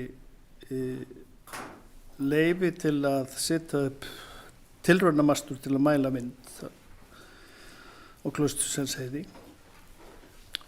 Síðan þá, eftir því sem ég best skil, hefur sambandið við sveitarfélagið, fyrst Fljótsdalshérað og svo Múlaþing, verið einn fundur þar sem formaður umhverfis- og framkvæmdaráðs satt með einhverjum fleiri aðilum. Og það kemur fram í þessari frummatsskýrslu.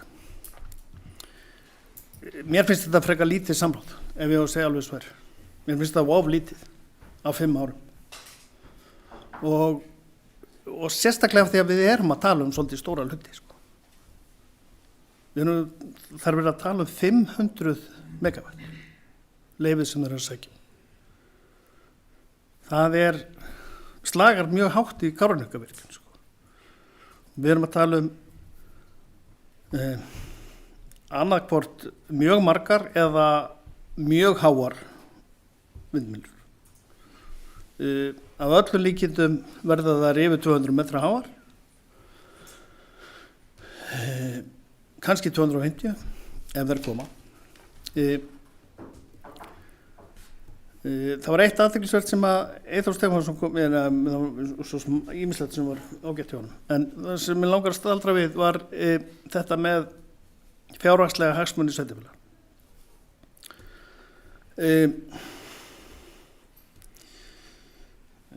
Eitt af því sem að við erum alltaf að kvart undan, það er að við fáum ekkert, sveitarfélagin ber ekki beinar tekjur af því sem framkvæmd er þar. Þetta á við fiskeldið, þar sem við erum alltaf að tala að við eigum að fá tekjurnar beint en ekki gegnum einhvern sjóð. Þetta við þarna í þessari upptalningu okkar er mjög margir fjárhagslegir þættir. Ég óttast það mjög eins og Eyþór kom inn á áðan að ef að það verða miklir beinir peningalegir hagsmunir fyrir sveitarfélög á Íslandi að þau verði ansi áfram það að setja upp slík skrimsli. Ég held að það væri miklu betra að skiptingin væri á milli sveitarfélaga og ríkis þannig að sveitarfélagi getur ekki sig sko. Þyrfti ekki að fara í slíkar aðgerðir sem að kljúfa samfélagin í herðar niður. Það væri betra að mínu áliti að gjöldin af slíkum rekstri færi til ríkisins og væri svo bara deilt út og ekki bara til þeirra sem setja þetta upp heldur til sveitarfélaganna. Þetta er búið í mínum huga að vera vandamál sko. Við erum með lítil sveitarfélög ennþá í Íslandi sem eru bara utan slík mannverki sem hafa ekki vilja saman stöður. Við erum með mjólkurkú.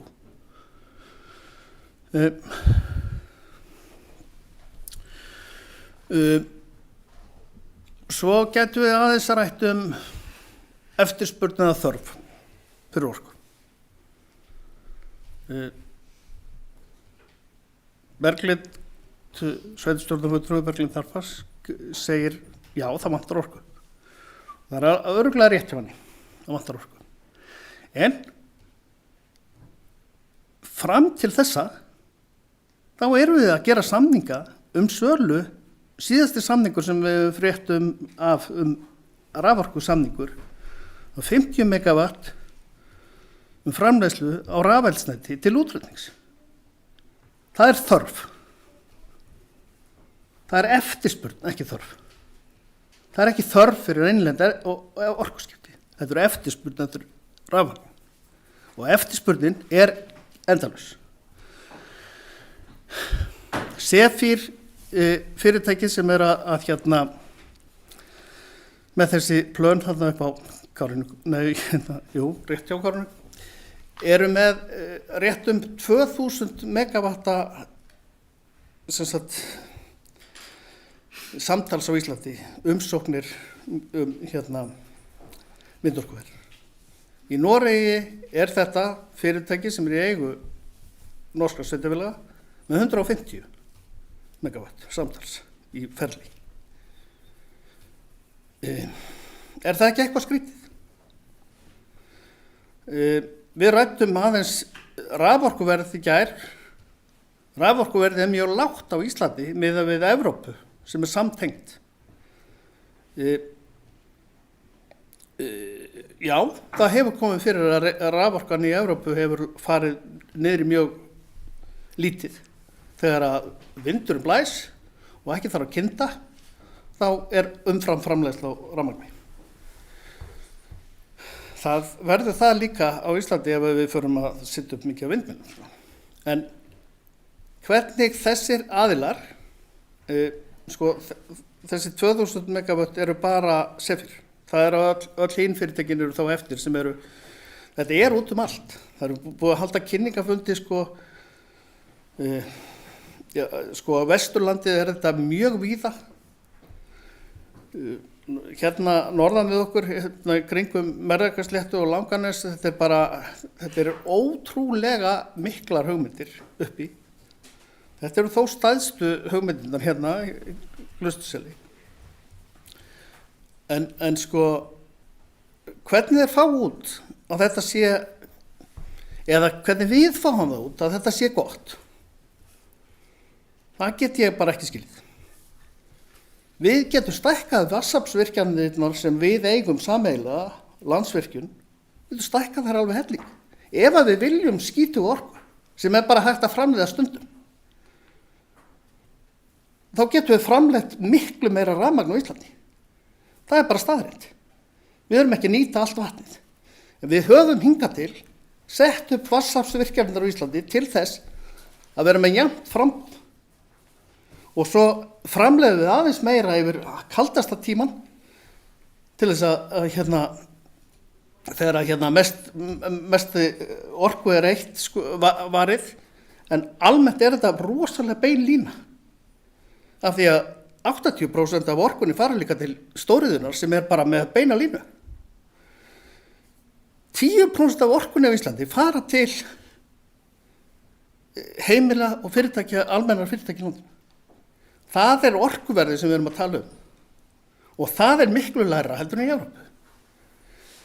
Ef við ætlum að skella inn svona, við skulum segja að þeir færu í helmingin af þessum hugmyndum, 250 megawatt, sem kemur stundum inn og stundum ekki. Þetta er algjörlega kollvörpun á markaðnum, bara þessi 250. Þannig að það er svo ofboðslega margt í þessu og það er aldrei ávarpað í þessu þegar við erum að tala um vindorku.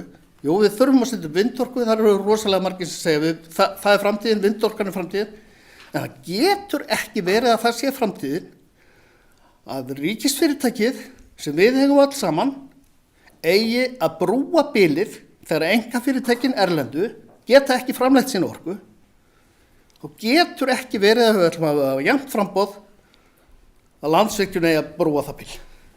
Þess vegna þurfum við að anda með nefnu, finna út hvernig við ætlum að gera þetta og helst að það séu íslenskir opinberir aðilar sem gera það. Svo ætla ég bara að hætta í bili. Takk. Sveitarstjórnarfulltrúi Helgi Hlynur Ásgrímsson hefur lokið máli sínu. Ég ætla að biðja fyrsta forseta að taka við því að forseti hyggst taka til máls.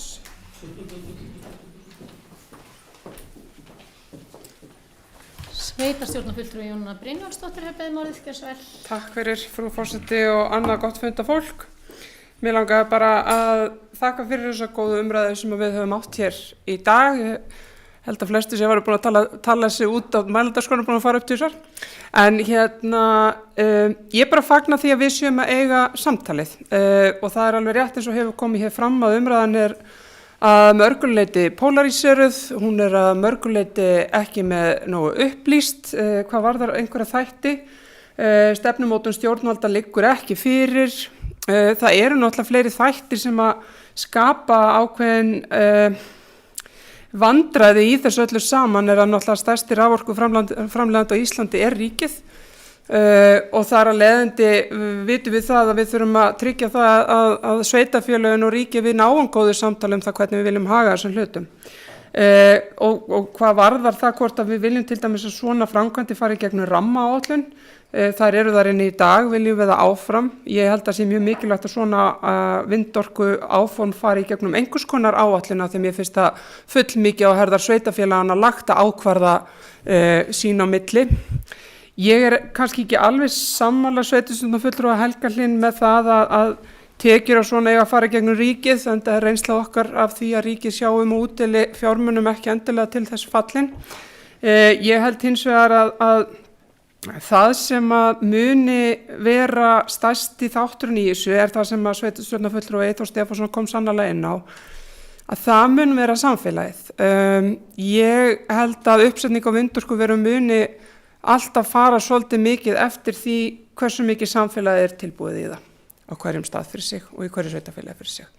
Og ég held að það megi ekkert líta fram hjá því. Ég er ekkert alveg viss öll sveitarfélög sjá þetta sem mikið tækifæri. Ég bara er alls ekki sannfærð það. Og þótt að séu margar hugmyndir uppi þá er ég viss að það sé nú svipað sem með vatnsafls hugmyndir að það verða ekki nema bara brota að veruleika. En ég held að umræðan hér í dag sé gott fóður inn í framhaldið og það verður spennandi að sjá hvað kemur frá starfshópnum. Við vitum það samt að starfshópurinn mun skila af sér einhverjum tillögum og við þurfum ekkert að vera sammála þær tillögur frekar heldur en framhaldið í þessu máli. En við vitum það samt að þær tillögur færu þá til ráðherra þurfti að koma með hugmyndir fara með það í gegnum ríkisstjórn sem er ríkisstjórn Vinstri grænna, Framsóknar og Sjálfstæðismanna, þannig að það gæti nú verið áskorun út af fyrir sig og síðan þarf það að fara í gegnum þing. Þannig að björnin er ekki unnin þótt einhver starfshópur ljúki störfum, það er bara langt í frá. En ég ætla bara að segja takk fyrir góða umræði hér í dag. Jónína Brynjólfsdóttir hefur lokið máli sínu, fleiri sem vilja kveða sig ljós. Sveitarstjórnarfulltrúi Vilhjálmur Jónsson, gjörðu svo vel og ég fel forseta aftur stjórnfundarins.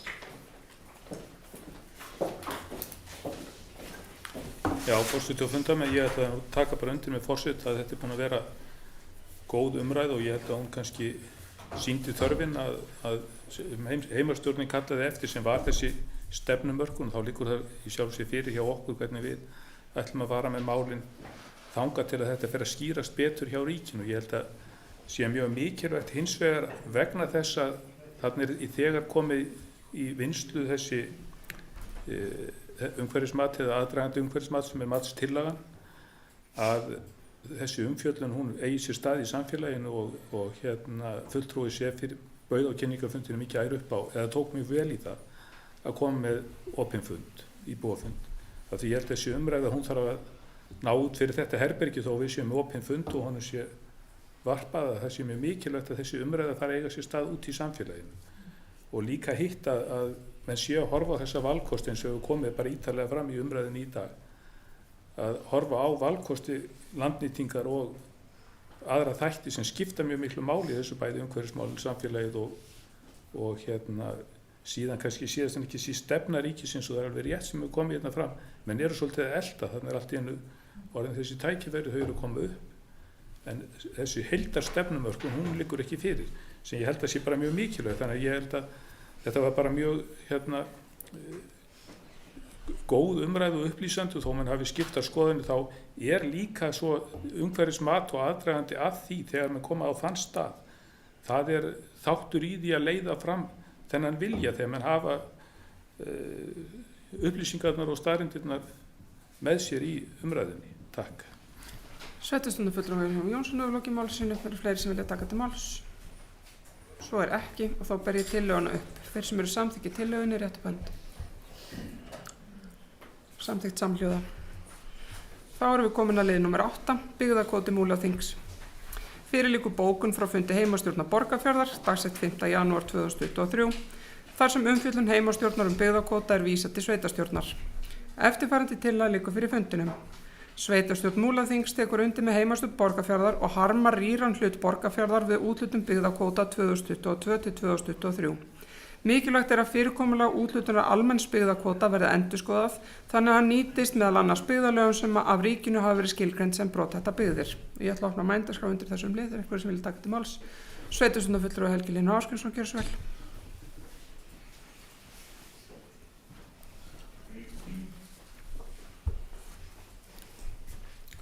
Forseti að þeirra fundamenn, ég vil vekja athygli á því að ég á trillu og bý á Borgarfirði og vek athygli á hugsanlega vanhæfuminu undir þessum lið.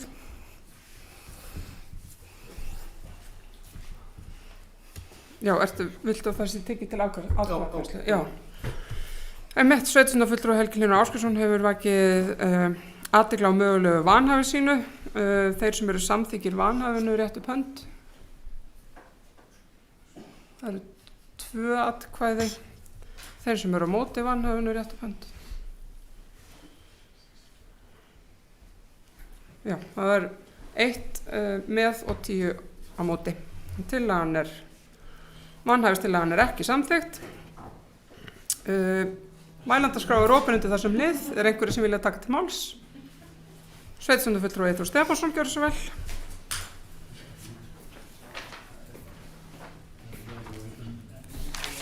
Já, forsetana þetta fólk. Þetta er bara fínasta bókun, fínasta nálgun. Aðeins að virkja þessu hlaði. Hér erum við sem sagt að bregðast við að það er nýbúið að birta sem sagt úthlutun á almennum byggðakvóta. Almennu byggðakvóti er úthlutað af Fiskistofu og til þess er notuð formúla sem ég held að einn maður á landinu skilji. Hann er komin á eftirlaun og hann er kallaði til vinnu í ráðuneytinu þegar kemur á þessu því að hann er svo einu sem skilur Excel-skjalið, hefur mér verið sagt og selða ekki dýrt. Það er sem sagt þannig að hvað ætli sé langt síðan, svona kannski tala 10, 15, kannski 20 ár. Þá kom sem sagt eitthvað í kringum 140-150 tonn af þessum almenna byggðakvóta á Borgarfjörð en út af þessari reiknireglu og formúlu sem er við lýði þá hefur þetta alltaf rýrnað ár eftir ár og samkvæmt lögum má ekki rýra þetta meira en nú er orðið, þannig að við erum bara komin í botnin, þannig að ef ríkið mætti það lögum samkvæmt þá væri 0 tonn bæði á Borgarfjörð, en það sama gildur Seyðisfjörð, því að Seyðisfjörð var líka úthlutað heilum 15 tonnum í byggðakvóta, þennan almenna byggðakvóta.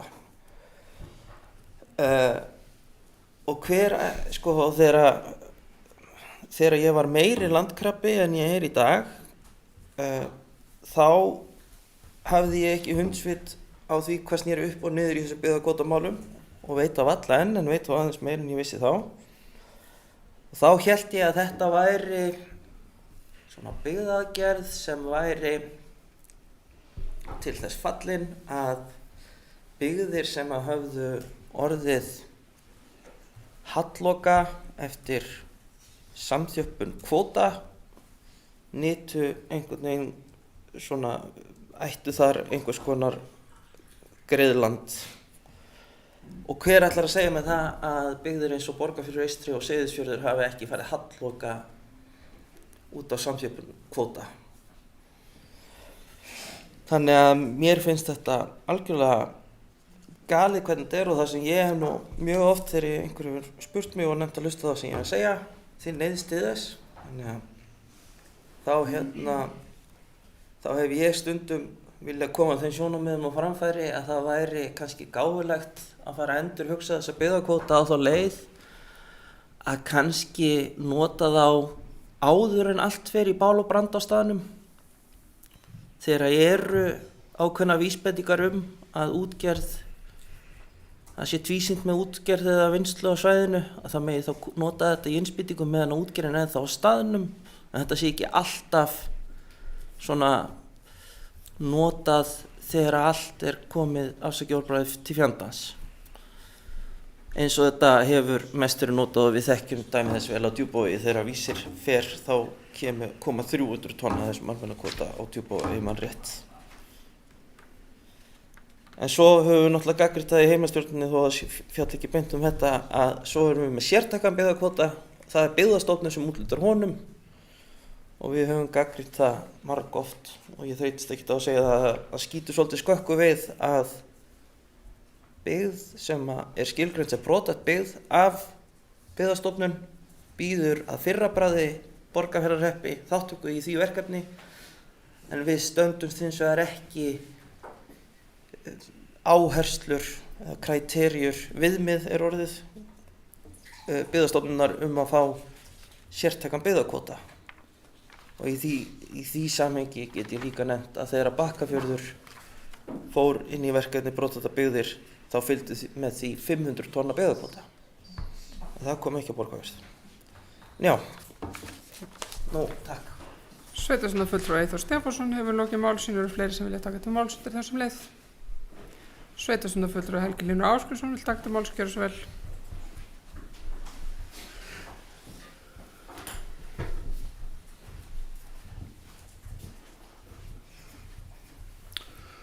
Forseti, já, ég reyndi að sleppa ykkur við þetta er ykkur að kenna. Hannes Karl bendi mér hins vegar á að ég væri sannlega ekkert vanhæfur til að fjalla þetta mál því ég væri bara vanhæfur til að fiska. Og það er eitthvað til í því. Á sínu tíma þegar Eyþór var að fara í söguna, hann náttúrulega þekkir hann ekki, þannig er jökuldöngur. Þannig að þetta er svona rétt fyrir 2000 sem að byggðakvótinn kemur á og þá var þetta 160 tonn, eitthvað svoleiðis. Og þá voru gerðar sérreglur á Borgarfirði og mér var úthlutað kvóta. Ég keypti mér bát, fékk nýliða kvóta. Ég klúðraði reynda málinu og hérna var að selja bátinn á endanum. En það var sem sagt, þetta var það mikill kvóti sem kom á staðinn að það var hægt að bara búa til, það var hægt að gefa mönnum, við vorum 2 sem fengum úthlutað nýliða kvóta og við gáttum bara sótt sjóinn og þetta var einstakt að Borgarfirði á sínum tíma. hvað það sem að gera það að verkum að þetta dettur svona niður, það er eiginlega alveg óskiljanlegt, sko. Það er þetta bara computer says no. Það er engin raunveruleg rök fyrir því af hverju, eða Seyðisfirði, af hverju kemur ekki byggðakvóti. Þetta er, ég meina, Seyðisfjörður er sjávarþorp, sko, og það var það þegar kvótin kom á. Það voru margar drillur líka á Seyðisfirði. En vissulega er það þannig að strandveiðin hefur komið að hluta til að móts við þetta. En sko verðmætin í kvótanum eru svo gríðarleg. Þegar við erum að tala um við erum að tala um 15 tonn. Það er sem sagt hvert kíló er að verðmæti 400 krónur á ári. Þetta eru gríðarlega verðmæti. Og staðan er þannig núna fyrir þá sem eru í útgerð, að reyna að harka, sko, nýbúin að sjá í fréttum að nú eru 54% kvótans á Íslandi orðin í eigu 4 fyrirtækjablokka. Þeir sem að reyna ennþá að stunda sjávarútveg, litlir aðilar, ef þeir eiga kvóta frá gamalli tíð, þá geta þeir það með þann kvóta. Það hefur ekki verið með neitt möguleiki að bæta við sig aflaheimildum. Bæði hafa þær ekki verið til sölu af því að fyrirtækin hafa bara verið seld í heilu lagi. Það hefur ekki verið að opna markaði þó menn væru tilbúinir að borga 5.000 krónur fyrir hvert kíló. Og leiguverðið sem var 400 krónur, það var samt ekki hægt að fá það þó maður byggðist til að borga. Ég skal borga þér 400 krónur fyrir að fá að veiða þetta kíló. En nei, menn töldu, fyrirtækin sem áttu kvótan töldu að það væri ástæðulaust að leigja á því. Og bara svona aðeins til samanburðar og skemmtunar kannski, ég veit ekki, til að sýna fram á fáránleikann. Á sama tíma að leigukvótin er á 400 krónur kílóið, þá er verð á fiskinum upp úr bát í föstu viðskiptum 250 krónur. Þannig að menn töldu fyrirtæki sem að veiða fiskin og verkan, taldi betra að fá 250 kall fyrir að veiða hann, heldur en að leigja mér hann á 400. Þá er ég nú orðin frekar lélegur veiðimaður ef að þetta er raunverulega, sko, það er svo margir gallar þarna, margt vitlaust í þessu og þarna til dæmis, sko, tekjur sveitarfélagana ráðast rosalega mikið af fiskverðinu, alveg skrýðarlega. Ekkert ofsalega hjá okkur, en þó er talsvert af sjómönnum hérna. En í Fjarðabyggð, þetta er bara gríðarlega mikið í skiptir máli hvað þeir borga fyrir fiskinn, sko. Þetta var nú bara svona sögulega uppræði.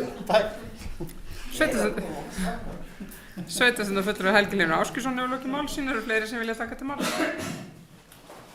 Svo ekki þó tökum við tillöguna til afgreiðslu, þeir sem eru samþykkir rétt upp hönd.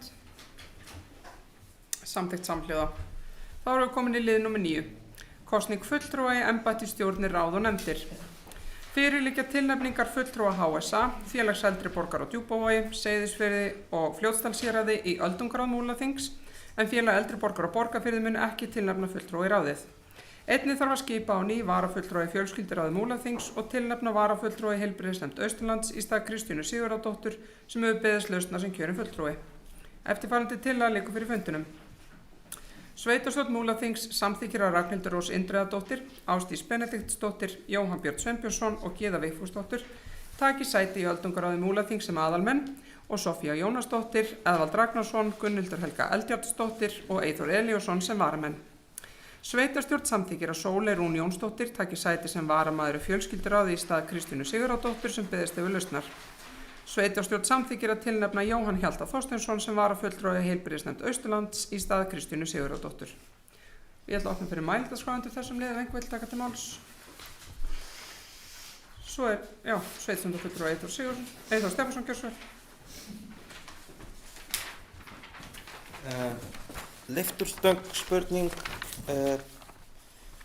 þarf ekki að tiltaka,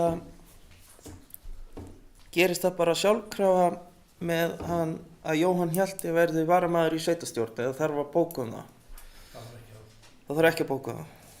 Ok, það er flott. Og svo langaði mér bara að koma hérna með eina möndru sem ég var að standa sjálf með að segja að mér finnst að við eigum að hafa greitt fyrir setu í öldungaráði Múlaþings samanber ungmennaráð. Bara það sem mér finnst, en svo ekki í dag. Takk fyrir það. Sveitarstjórnarfulltrúi Eyþór Stefánsson hefur lokið máli sínu. Fleiri sem vilja taka til máls. Svo ekki og þá tekum við tillöguna til afgreiðslu. Þeir sem eru samþykkir rétt upp hönd. Það er samþykkt samhljóða. Við förum þá í lið númer 10, samþykkt stjórn sameinaðs sveitarfélags. Fyrir lágu til fyrri umræðu tillögur að breytingum á samþykkt á stjórn Múlaþings, auk uppfærslu erindisbréfs fjölskylduráðs. Eftirfarandi tillaga liggur fyrir fundinum. Sveitarstjórn Múlaþings samþykkir að vísa tillögum að breytingum á samþykktum stjórn Múlaþings til síðara umræðu en staðfestir uppfært erindisbréf fjölskylduráðs. Sveitarstjóri Björn Ingimarsson, gjörðu svo vel.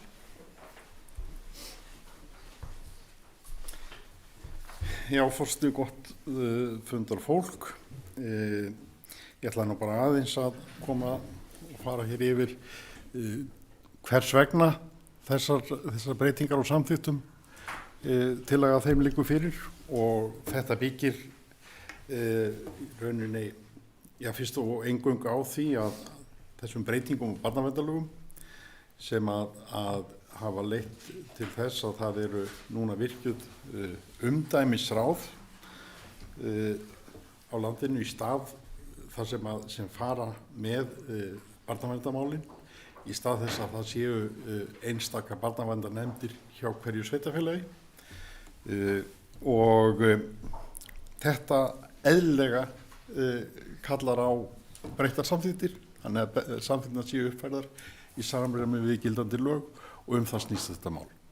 Og annars vegar það snýr þetta að samþykktunum og hins vegar að í rauninni erindisbréfi fjölskylduráðs sem að breytist að sjálfsögðu líka því að þar voru barnaverndarmálin undir. En þetta, ég vildi bara koma þessu á framfæri. Takk. Björn Ingimarsson, sveitarstjóri hefur lokið máli sínu. Eru fleiri sem vilja taka til máls? Svo ekki, þá tökum við tillöguna til afgreiðslu. Þeir sem eru samþykkir rétt upp hönd. Og samþykkt samhljóða. Þá erum við komin í lið nummer 11 sem skýrslur heimastjórna. Mig langar að bjóða formann heimastjórna Borgarfjarðar, sveitarstjórnarfulltrúi Eyþór Stefánsson, fyrstan í pontu. Gjörðu svo vel.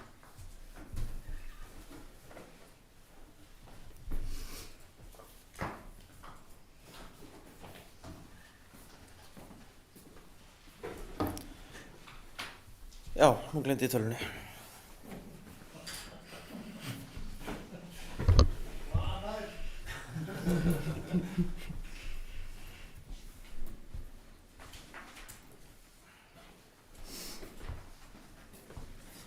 Afsakið þetta, frú forseti og Anna Hödd Volk.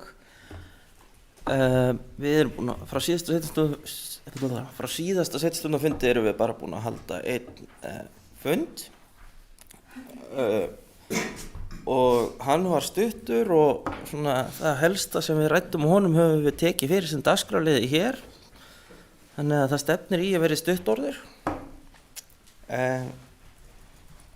Það sem við tókum fyrir svona sem vert að nefna kannski sérstaklega að það hafin sem sagt vinna við gerð stjórnar- og verndaráætlun fyrir Stórurð og svæði norðan Dyrfjalla og það eru mikil og fín samskipti í gangi við þá starfsmenn sem í því, þannig að það bara hitt besta mál og ekkert nema gott það að segja og við gerðum hérna nokkrar athugasemdir sem við komum framfæri varðandi við hverju ætti að hafa samráð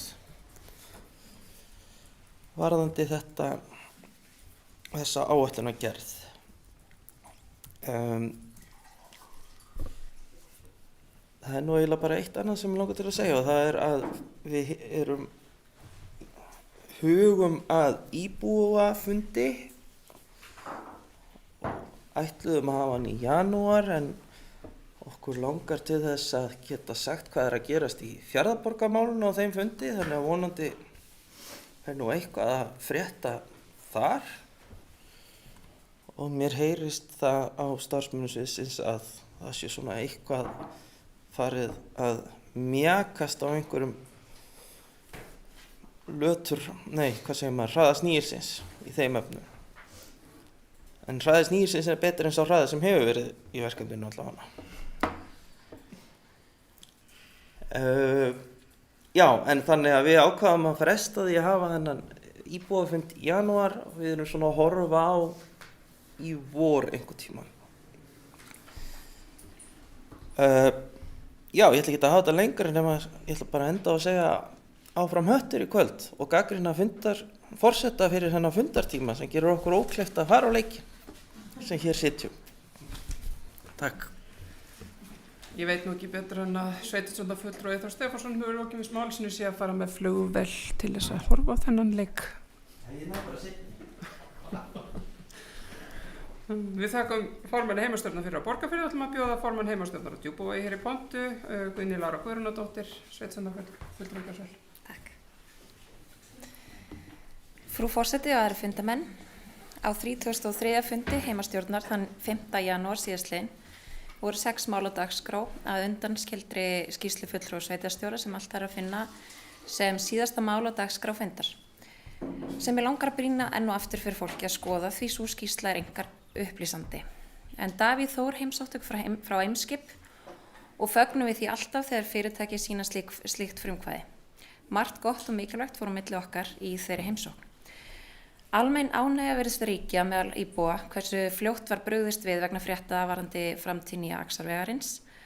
Auglýstur hefur verið íbúfundur með fulltrúum vegagerðarinnar á morgun kl. 5 og vil ég hvetja til þess að fólk sendi inn spurningar á fundin. Einnig vil ég enn og aftur benda á hversu mikilvægt það er að halda sig áfram þeirri vinnu sem hefur átt sér stað við hönnun vegarins þar sem þetta getur haft gríðarlega áhrif á útboðið. En mikilvægt er að útboðið og aðrir þættir taki sem minnstan tíma þegar fjármagn liggur fyrir. En ég ætla ekki að hafa þetta lengra í dag. Takk fyrir áheyrnina. Við þökkum formanni heimastjórnar á Djúpavogi kærlega fyrir og ætlum að bjóða formann heimastjórnar Fljótsdalshérðar hér í pontu, sveitarstjórnarfulltrúi Vilhjálmur Jónsson, gjörðu svo vel.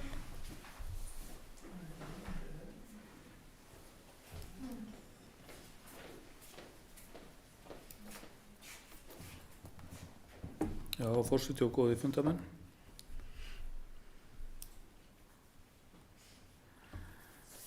Fyrsti fundur heimastjórnar 2023 var haldinn 5. janúar síðastliðinn og liggur sú fundagerð fyrir þessum fundi til kynningar.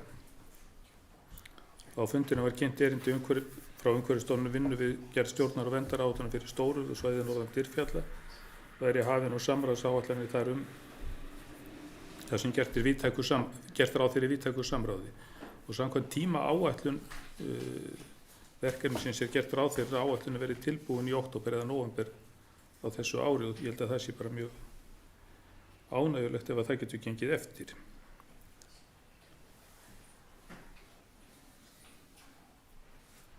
Og í 4. lið fundagerðarinnar er samþykkt að kynna skipulagslýsingu deiliskipulags vegna umsóknar neyðarlínunar framkvæmdaleyfi til virkjunar í Langadalsá til að knýja fjarskiptastöð á Gestreiðarhálsi. Ég nefni það hérna til upprifjunar vegna þess að einn af ávinningunum hefur verið sá að með því verði hætt brennslu jarðefnaeldsneytis til þess að knýja þessa stöð neyðarlínunar. Nú í 7. lið fundagerðarinnar var til umfjöllunar að veita umsögn matsáætlun vegna vindorkugarðs í landi Klausturses. Í umsögn heimastjórnar fyrir hönd Múlaþings var komið á framfæri ýmsum ábendingum sem talin var þörf á að ítarlegar yrði gerð grein fyrir í umhverfismati en matstillagan gerir ráð fyrir ásamt öðrum og fleiri efnisþáttum.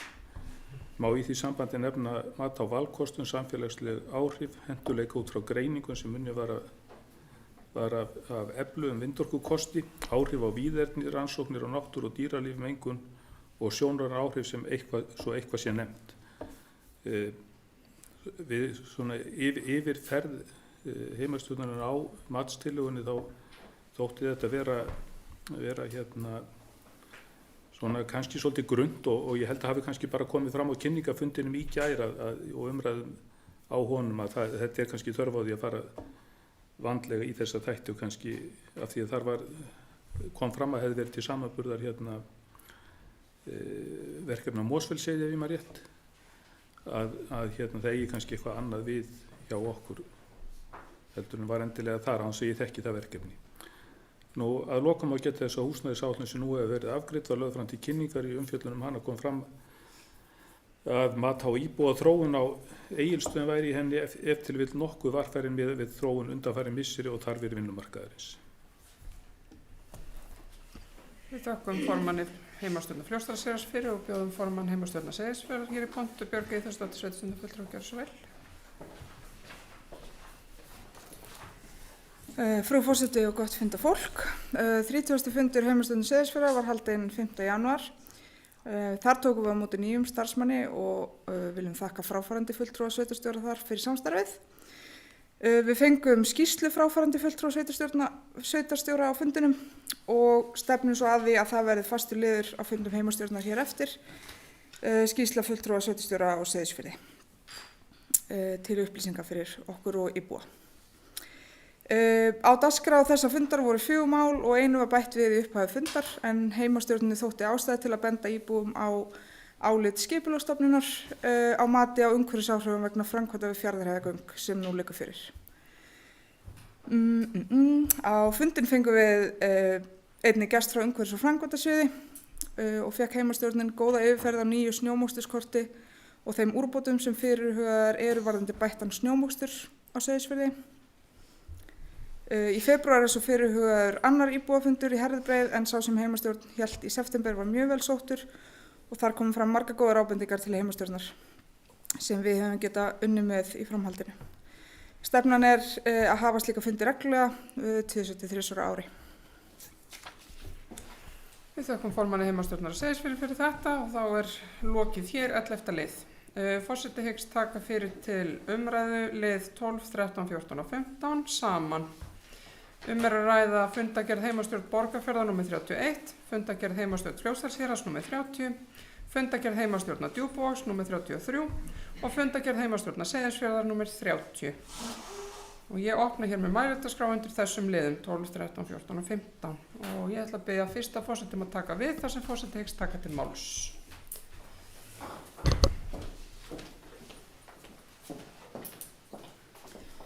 Sveitarstjórnarfulltrúi Jónína Brynjarsdóttir að biðja orðið, gjörðu svo vel. Takk fyrir það, frú forseti og annað gott fundafólk. Ég ætla að koma hér undir dagskrálið 14, heimastjórn Djúpavogs fundagerð nr. 33, að ræða lið nr. 6, Axarvegur.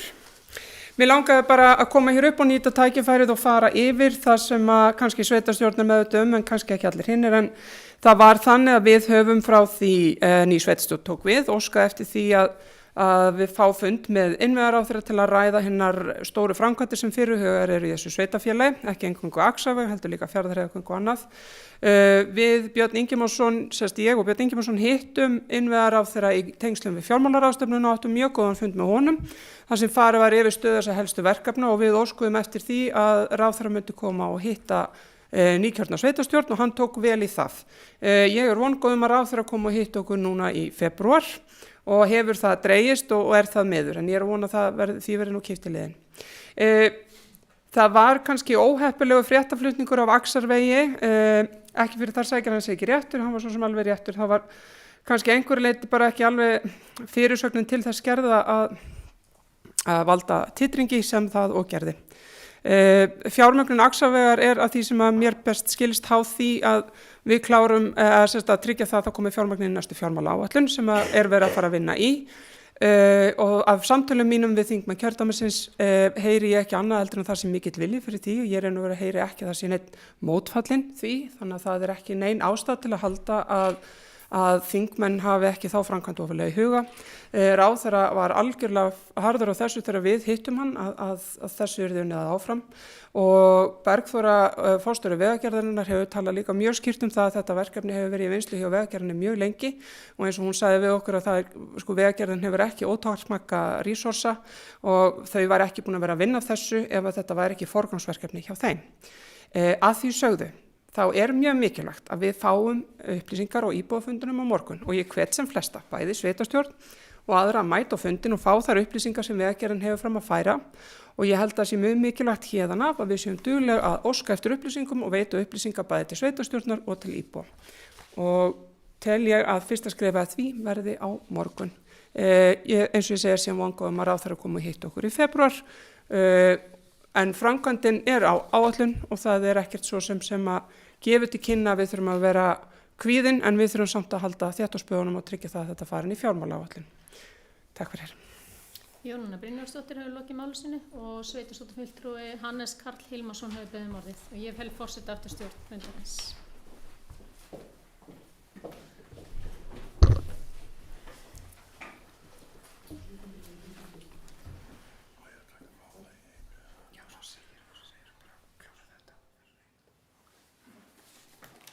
Forseti, gott fundafólk. Ég kem fyrst hérna kemur undir tveimur liðum. Fyrst er það heimastjórn Djúpavogs, 33. fundur, liður 6 sem er Axarvegur. Forseti talar á að þetta sé á áætlun. Kannski spyrum, kannski má svara hvaða áætlun vegna það er búið að fresta þessu náttúrulega ítrekað. Ég held hvað að vera komin 25 ár síðan að byrja að tala að gera hann veg. 2010 er klárað umhverfismat og eftir því sem ég best veit að þá er ekki ennþá búið að semja landeigendur. Það kom á annan 20 ára, þannig að ég skil ekki alveg í hvað ferli þetta mál er og akkur þetta er ekki komið lengra. Það er rétt, ráðherra talar ráðherra þessum málaflokks talar að þessi frestað, Vegagerðin talar þessi frestað, fjölmiðlar túlka þetta líka þessu frestað og aðrir, það er minnst á þetta að sé rangtúlkun, jafnvel fréttamanna, það var minnst á fundi á mánudaginn að þessi frétt væri ekki alveg rétt og menn var að mistúlka þessi skilaboð. Almenningur er ósáttur við þetta, það sem ég hef talað við, þessi ósáttur við þetta sé ennþá frestað enn einu sinni. Þannig að og að komur henni ekkert óvart að þessi frestað henni vegna sem ég fannst útboðið sem var síðast á Axarvegi eiginlega hannað í það að þessi framkvæmd færi ekki á stað. Útboðið var bara sett þannig upp að mjög líklega yrði ekkert af þessu og ég held að það hefur englist algjörlega. Ég held það ekkert, ég veit það bara. Fundur á morgun, ég fagna honum og vona að komi skýr svör sem að kalla verði eftir. Þannig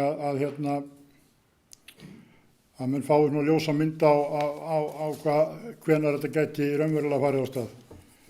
Einnig langar mig að minnast á fundargerð heimastjórnar Seyðisfjarðar undir 5. lið, Fjarðarheiðargöng. Ég fagna útkomnu áliti Skipulagsstofnunar. Þetta svona synkar og sérstaklega hvað varðar miðleiðina, þá synkar þetta algjörlega við þá umræðu sem ég hef átt á fundum umhverfis- og samgönguráðs að megnið að umferðinni muni fara það niður. Þannig að það gleður mig að sjá þessu skýrslu og fagna henni. Takk fyrir. Hannes Karl Hilmarsson, sveitarstjórnarfulltrúi, lokið máli sínu. Og ég ætla að gefa Einari Frey Guðmundssyni orðið, sveitarstjórnarfulltrúi, gjörðu svo vel.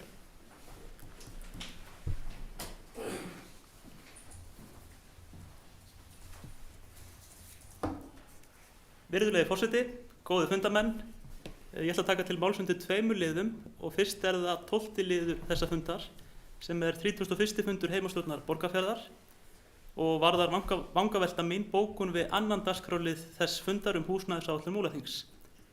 Í síðustu efnisgrein þeirrar bókunar stendur orðrétt með leyfi forseta: kaflinn markmið sveitarfélagsins varðandi íbúðauppbyggingu á Borgarfirði eystri er heldur rýr. Heimastjórn vill að þar komi meðal annars fram sú uppsafnaða þörf sem er á staðnum sem og markmið sveitarfélagsins að verða virkur þáttakandi á almennum leigumarkaði til að stuðla að heilsársbúsetu á Borgarfirði. Tilvitnun lýkur. Síðasta málsgrein þessar efnisgreinar markmið sveitarfélagsins að vera virkur þáttakandi á almennu leigumarkaði stakk með aðeins í augun og velti ég því upp hvort þetta eigi yfir höfuð að vera markmið sveitarfélagsins. Hugsanlega vill formaður heimastjórnar Borgarfjarðar, sveitarstjórnarfulltrúi Eyþór Stefánsson, bregðast við þessari vangaveltu minni. En einnig ætla ég að koma inn á 17. dagskrárlið þessa fundar fundagerð 19. fundar ungmennaráðs Múlaþings. En það ótrúlegt að hugsa til þess að það sé ekki lengra síðan inn í maí síðastliðnum sem ég satt síðast fund með sveitarstjórn okkar ágæta sveitarfélags. Þá fór nefnilega fram sameiginlegur fundur ungmennaráðs og sveitarstjórnar. En þangað til fyrir skemmstu var ég formaður þess ráðs og hafði þá setið í ungmennaráðum síðan 2017. Áður en lengra haldið vil ég óska nýju ungmennaráði Múlaþings til hamingju með að vera laus við mig og vonandi náið þið eða þau góðum árangur á starfstímabilinu sem nú hafið. Það með minnistætt að helsta gagnrýni okkar í ungmennaráðinu fólst í því að bæjaryfirvöld voru ekki nógu dugleg að senda mál sem varða ungmenni inn á borð ungmennaráðs og þó að einhver bæting hafi orðið þessum málum þá enn langt í land. Því vil ég nýta tækifærið sem mér var gefið hér í dag með því að mæta á þennan fund til þess að hvetja þau ykkar sem hér sitjið og eru í fagráðum sveitarfélagsins til þess að vera dugleg að óska umsagnar ungmennaráðs mál sem varða ungmenni. En betur sjá augu en auga og persónulega tel ég að ungu augu sjá oft eitthvað sem gömul augu sjá ekki. Takk fyrir. Sveitarstjórnarfulltrúi Einar Freyr Guðmundsson hefur lokið máli sínu. Eru fleiri sem vilja taka til máls? Sveitarstjórnarfulltrúi Eyþór Stefánsson vill væntanlega koma til svara. Gjörðu svo vel.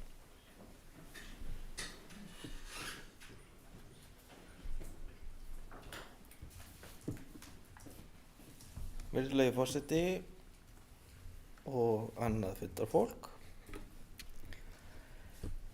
Það svolítið snúið fyrir mig að svara þessu því að ég hef verið réttilega greint frá vanhæfi mínu í að fara á dýpt í þetta mál en ég ætla að leyfa mér að reyna að tala hér almennt og frú forseti stoppar mig þá ef henni finnst ég vera fara of djúpt í áruna. Sko heimastjórn Borgarfjarðar, hún málsvari Borgfirðinga og þó að Egilsstaðabúar kjósi yfir okkur Borgfirðinga hægri sinnaða meiri hluta, þá þýðir það ekki að við hættum að vera málsvarar því sem Borgfirðingum sannarlega finnst. Og ég ætla bara að leyfa mér að fullyrða það að ef þú spyrð meðal Borgfirðing hvað hann líti sem helsta hlutverk sveitarfélagsins á Borgarfirði, það sé að skapa bjóða upp á húsnæði á svæðinu. Og staðreyndir málsins eru þær að í því sem að við köllum þéttbýlið á Borgarfirði, þá eru þar 68 íbúða einingar. Talið í íbúðum, ekki húsum, íbúðum. Og af þeim á sveitarfélagið 13 íbúðareiningar, stórt hlutfall.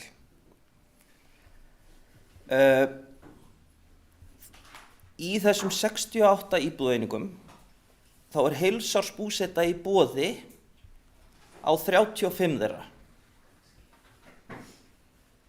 13 af þeim í eigu sveitarfélagsins. Þetta kemur til vegna þess að Borgarfjörður mjög vinsæll staður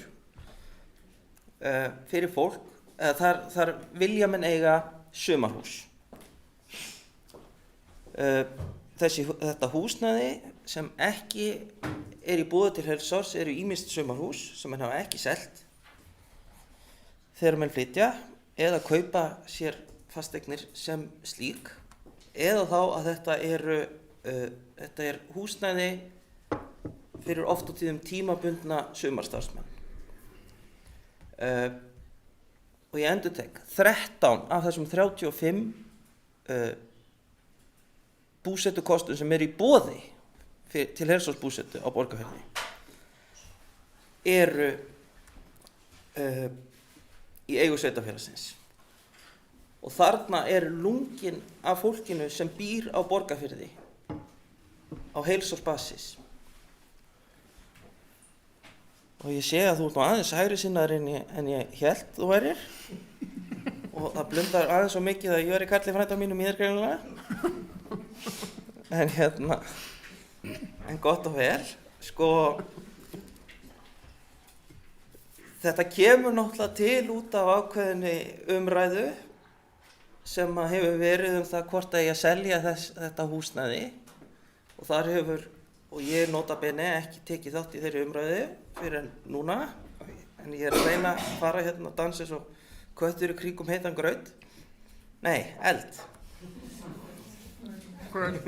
Graut. Og sko, það að Múlaþing vilji selja þessar fasteignir og vilji ekkert vita því að vera með almennan leigumarkað á Borgarfirði, það þýðir í huga heimastjórnar svona í samræmi við bókanir hennar að þú fjölgar bara í hítina sem eru sumarhús.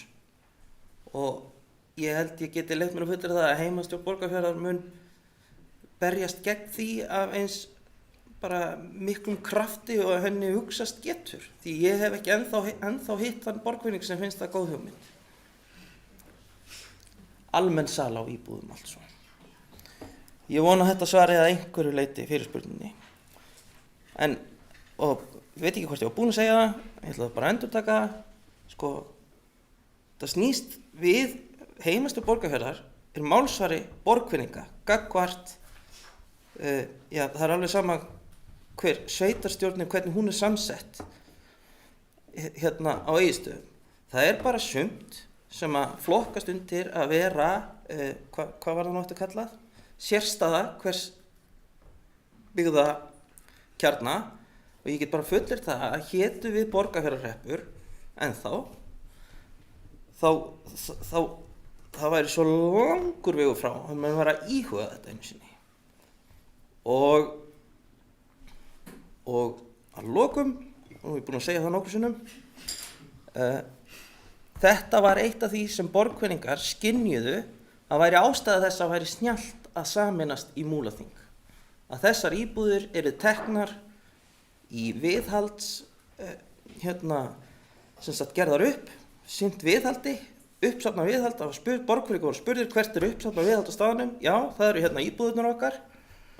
Og svo þegar kemur að því að fara að ráðast í viðhald, þá eru raddir og vangaveltur það, svo ég kveð ekki fastar orði, það að það að selja sig frá þessu viðhaldi. Og ég veit bara marga borgverkir sem segja, þá vil ég bara ekki vita af þessu Múlaþingi meir. Þannig ég bara ráðlöku, já, nú ég farin að seilast á langt.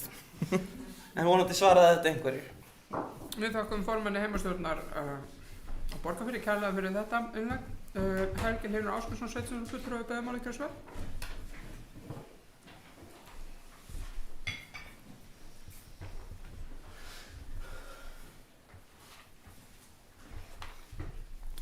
Forseti, já, þetta skemmtilegt. Sveitarstjórnarfulltrúi Eyþór Stefánsson, kötturinn Eyþór samlaðum í grautnum þann það, vanhæfur á alla kanta. Sko, ég nokkuð sammála honum, sko. Það búið að semja það í kjarasamningum á Íslandi að auka vægi opinbera leigufélaga. Þannig að ég held að við eigum að gera þetta almennt í sveitarfélaginu, opinber leigufélag.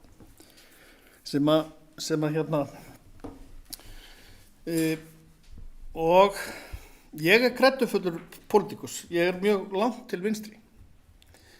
En í frjálshyggjan, hún á ekki við þarna.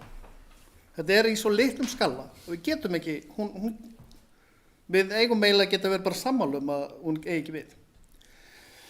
Og svo vil ég þakka Einari, hinnum unga, fyrir sína ræðu og taka undir það að ungu augu sjá betur en gömul. Og svo ætla ég að finna hvað ég ætla að tala um.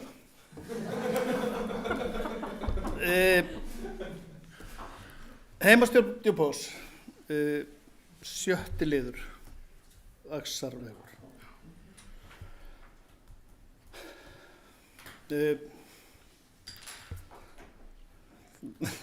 Það væri hægt að fara með 25 ára gamla ræður undir þessu lið, sko.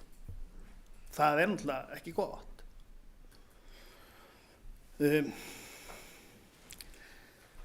Það var ekki gott þegar að ráðherra málaflokksins ákvað á síðasta kjörtímabili að skipta skoðun á útboðsmálum og fara í svona blandaða leið. Við vissum það alveg þá að þetta væri ekki í hendi, þetta væri upp í lofti. Vonandi er þetta bara rétt að þetta sé bara frestur einhverja mánuði eða eitthvað í þeim dúr. En þetta er ekkert í hendi og við þurfum bara virkilega að sameinast það að þetta frestist ekki langt inn í framtíðina, sko. Og þetta er svo grátlegt og sko að með þetta frestast að ná ekki einu sinni árangri í því að breyta stafareglunni og óttunni, sko. Það væri bara strax í áttina ef að vegurinn væri opnaður þegar að liti út fyrir að það yrði hægt að halda færu einhverja daga, sko. En það er bara computer says no. Og við eigum að gera þá bara lágmarkskröfu. Þetta er búið að fresta þessu svo brjálæðislega oft og það er ekkert verið að gera neitt í þessu. Ég trú ekki öðrun að ef við bara snúum upp á hendurnar á ráðherranum, þó það sé nú kraftarlegar að við náum að allavega ná þessum árangri, sko. Já, ég held að það ekki verið rétt. Takk. Já, sveitarstjórnarfulltrúi Helgi Hlynur Ásgeirsson hefur lokið máli sínu, sveitarstjórnarfulltrúi Hildur Þórsdóttir undir að morðið, gjörðu svo vel.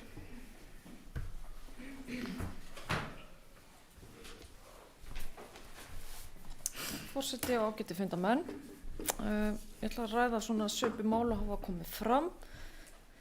Þetta varðar 30. fund heimastjórnar Seyðisfjarðar, 5. lið og 33. fund heimastjórnar Djúpavogs og það er liður 6. Og mér langar að minna á það að nú það er komið 2 ár síðan að þetta sameinaða sveitarfélag var til og allan tíman meðan að unnið var að þessa sameiningu voru gefin út þau fyrirheit að það yrði greiðfært, að það yrði greiðar samgöngur milli allra kjarna í sveitarfélaginu og nú bara þarf ríkisvaldi að fara að standa við stóru orðin og hætta að fresta. Eins og við erum búin að sjá núna ítrekkað bæði Öxi, annars vegar og hins vegar Fjarðarárgöng.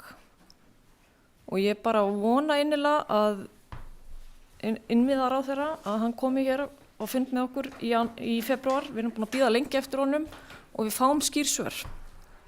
Ég er með ágjör af því hversu erfitt er að fá skýr svör frá þingmönnum og ráðherrum þessa dagana og þessi misserin. Það er mikið ágjafni og mér finnst það ótrúlega dapurt ef að Íslenska ríkið treysti sér ekki til þess að standa við samþykkta samgönguáætlun. Við höfum ekki verið að byggja göng hér síðan hvað? 2019. Kláruðum við ekki Dýrafjarðargöngin 2019? Það er komið 23. Hvað á þetta að þýða? Þannig að eins og ég segi, ég bind vonir við það að okkar ágæta fólk á Alþingi standi við þau fyrirheit og þá samgönguáætlun sem hefur verið samþykkt setji nægilega fjármuni þannig að þessi hlutir geti farið af stað á tilsettum tíma. Nógu lengi er búið að fresta þessum samgöngubótum.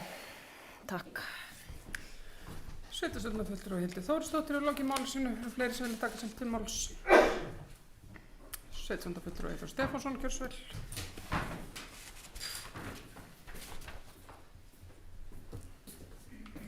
Já, frú forseti og annað fundafólk. Það er fundarliður 14, heimastjórn Djúpavogs, og aðeins að koma inn í þessa Axar umræðu. Sko, mér finnst svolítið hjákátlegt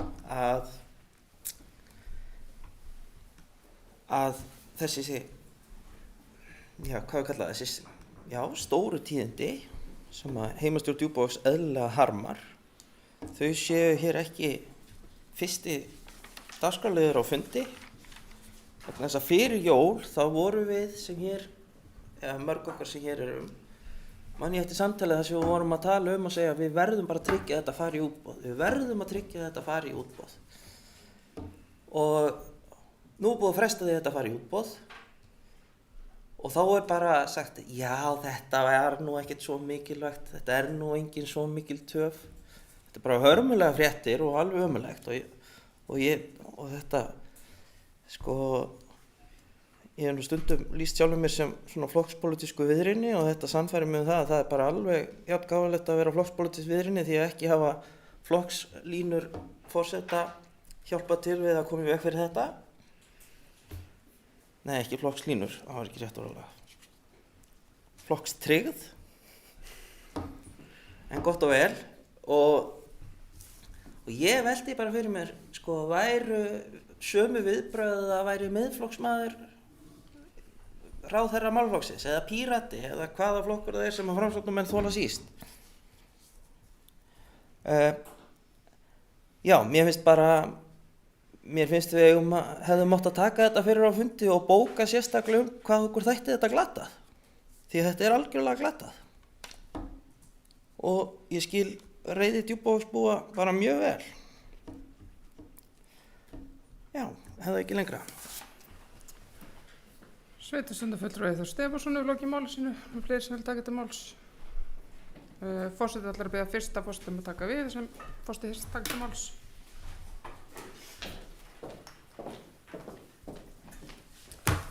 Sveitarstjórnarfulltrúi Jónína Brynjarsdóttir hefur beðið málið. Svo vel. Takk fyrir, ég get nú ekki hjá liðast fyrst það er nú skotið á mig að standa fyrir máli mínu. Sko, ég get alveg verið sammála því að við þurfum algjörlega að vera á tánum.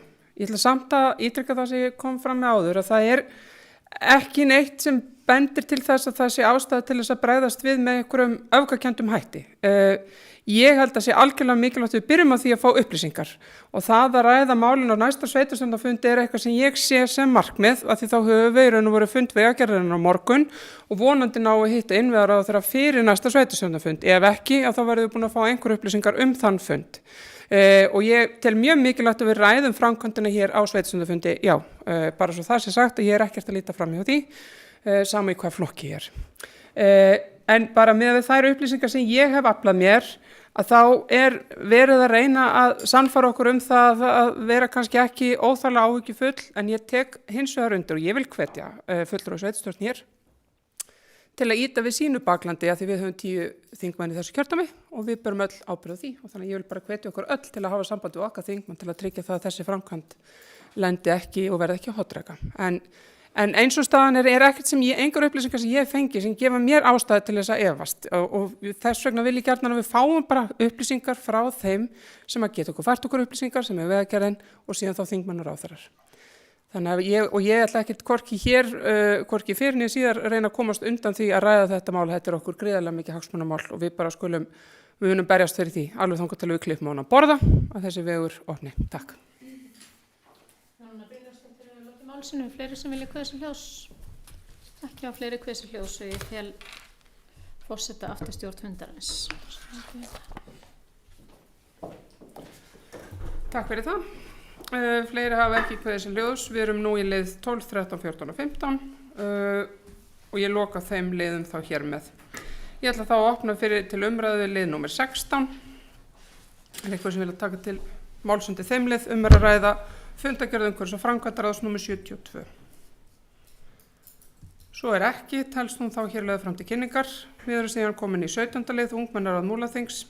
Sveitarstjórnarfulltrúi Einar tók svona forsprett áðan, en við þakkum honum bara kærlega fyrir það. Það einhverju fleiri sem vilja tjá sig undir þeim lið. Svo er ekki, þá telst það hér lagt fram til kynningar. Þá erum við komin að 18. lið og síðasta lið dagsins sem er skýrsla sveitarstjóra. Og ég ætla að gefa Birni Ingimarssyni sveitarstjóra orðið. Forseti og gott fundarfólk. Pistillinn verður nú svona í styttra lagi hjá mig núna. Enda tók ég mig frí frá störfum frá 15. desember til og með 5. janúar. Þannig að þetta hefur verið svona tiltölulega rólegur tími. En það er nú svona eitt og annað bæði sem er framöndan og sem að svona hefur samt sem áður ratað inn á borðið.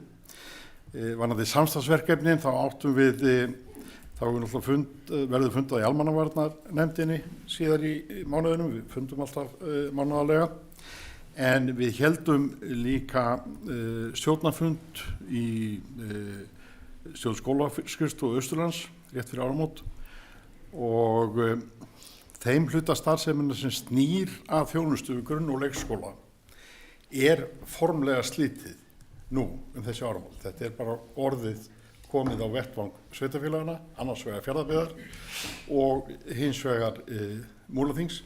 Við þjónustum bæði Vopnafjarðarhrepp og Fljótsdalshrepp hvað þetta varðar og hitt heyrir undir starfsemi Fjarðabyggðar.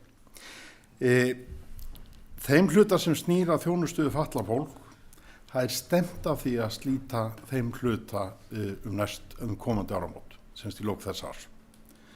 Það er ekki, það er kannski flóknar en svo að við gerum það núna. Þannig að skólaskrifstofan sem slík, félagið er ennþá til. A-hlutin er niðurlagður en svo kallaði B-hluti er í rauninni ennþá starfandi. Þó svo að starfsemi sem slík sé í rauninni hjá þessum tveimur sveitarfélögum, en þá er í rauninni þessi, hvað við segja, fjármögnun og fjárveitingar sem koma í rauninni frá jöfnunarsjóði til sveitarfélagana fara áfram þennan vettvang. Og þetta er í rauninni utan það er haldið af fjármálastjórum sveitarfélagana. Annars vegar Múlaþings og hins vegar Fjarðabyggðar. Hvað atvinnumál varðar þá satt ég ásamt fulltrúum sveitarstjórnar og heimastjórna ágæta fundi í gær varðandi þessar hugmyndir varðandi vindorkugarð í landi Klausturssels og ég tek alveg undir það sem hefur komið fram hér. Það er mjög mikilvægt að það verði haldin þetta svona upplýsandi íbúafundur. Þetta var nokkuð sem kom fram á þessum fundi og þannig að þessi samfélagsumræða, menn ná að virkja samfélagið inn í þessa umræðu, þessu verður ekki haldið aðskildu. Ég átti ágætan fund ásamt bæjarstjóra Akureyrar með fulltrúa fjölmiðla þar sem við fórum yfir sín sveitarfélaga varðandi komur skemmtifélagsskipa í hafni landsins. Umfjöllun það mál í fjölmiðlum hafa okkar mati ekki verið endilega að gefa rétta mynd af þeim eða semst af þessum verkefnum og áhrifum þess á samfélagin. Þannig við óskuðum eftir því að fá fund með fulltrúum fjölmiðla til þess að fara yfir okkar sín og það var brugðist við því og ég vona að þetta skili einhverju. Hvað menningar og menntamálin varðar þá held ég sé nú alveg rétt að koma því að fram, ég veit að þeir náttúrulega viti öll af því en þorrablótin eru nú að ráðum að hefjast með hefðbundnum sniði. Það er að segja, við erum ekki að nálgast þau í gegnum tölvuna. Þannig að ég held að það sé nú engin ástæða til annars en að fagna þessu. Og ég tek undir það sem kom hér fram hjá sveitarstjórnarfulltrúa Eyþóri Stefánssyni að það hefði nú verið gott ef við höfum öll getað farið á leikinn fyrir sunnan í kvöld En það verður bara spennandi að fylgjast með þessu. Það er bara, ég held að sé alveg ótt að segja að það er alveg magnað að okkar körfknattleislið sé komið í undanúrslit í bikarkeppni. Meistara, ég meina það er ekkert sjálfgefið að lið í rauninni frá samfélagið, svona litlu samfélagi, nái þetta langt. Og þetta er í rauninni alveg ævintýralegur árangur. Þannig að það verður bara virkilega gaman að fylgjast með þessu. Þannig að, en eins og ég skaut því nú að Eyþóri að ástæðan fyrir að forseti hafi ákveðið að við fundum í dag væri það að hún reiknaði með því að það kæmust í úrslitin sko, sem eru ekki vinna á laugardag helgina. Þá getum við mætt.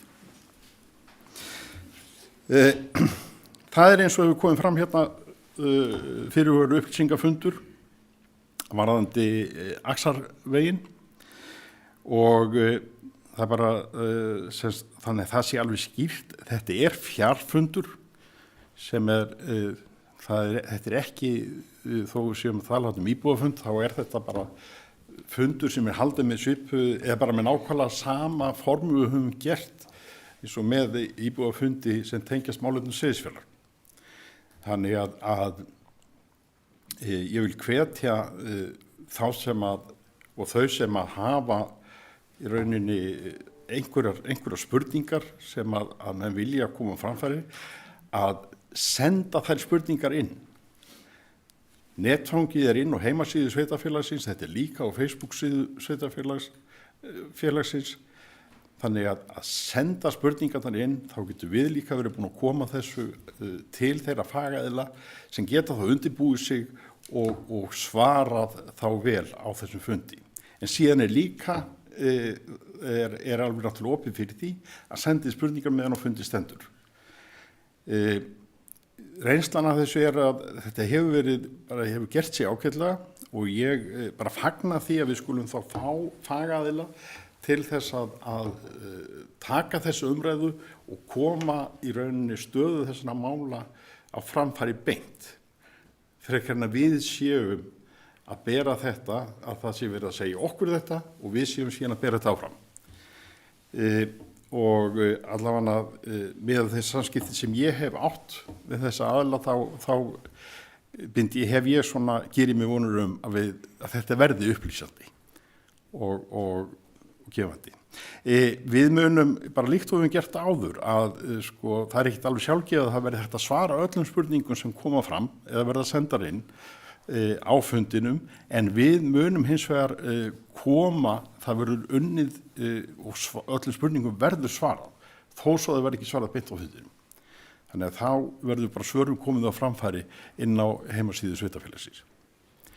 Fundurinn líka tekin upp, þannig að það er hægt að þeir sem hafa ekki tök á að sjá hann í beinni hafa tök á að skoða hann og skoða hann bara seinna inn á heimasíðunni. Til að efla samskipti við íbúa og atvinnulífið þá stóð alltaf til að ég sem sveitarstjóri yrði ekki algjörlega bundin á einum stað. En það var svona ýmislegt sem var til þess að maður var svona minna út á öðrum svæðum. Fyrst var það náttúrulega COVID-ið en nú erum við í rauninu komin út úr því.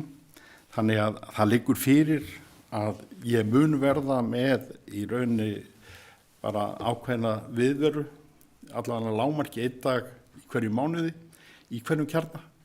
Það sem ég þá bara starfandi á viðkomandi skrifstofu og þá getur fólk komið þangað og til spjalls eða til að koma hlutum á framfæri eða hvernig sem það er. Og ég held að þetta sé, að ég er nokkuð sannfærður að þetta allavega verður til þess að bæði að efla þjónustuna og líka að skýra. Já, maður fær, þetta beina samtal er eitthvað sem að gefur manni alltaf.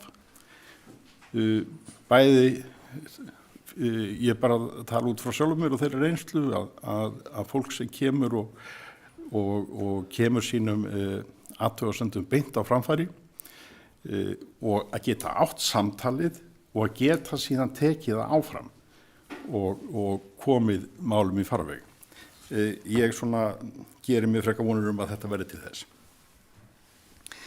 En svona helstu verkefnin sem liggja fyrir núna, það er að vinna, við erum að fara á stað með að vinna ársuppgjöru, við ætlum að reyna að klára það. Við erum svona horfa til þess að það verði hægt að leggja það fyrir í byrjun mars, ársreikningin, og þannig að þetta er svona það verkefni sem að menn eru á fullu við hér, og eins síðan að virkja þær áherslur sem að fjárhagsáætlun sem var afgreidd í desember gerir ráð fyrir og koma þeim málum í farveg. En ég ætla ekki að hafa þetta lengra. Nú tækifæri ósk okkur öllum gleðilegs nýs árs. Við þökkum fyrir það gamla og svo fylgjumst við með leiknum í kvöld. Takk.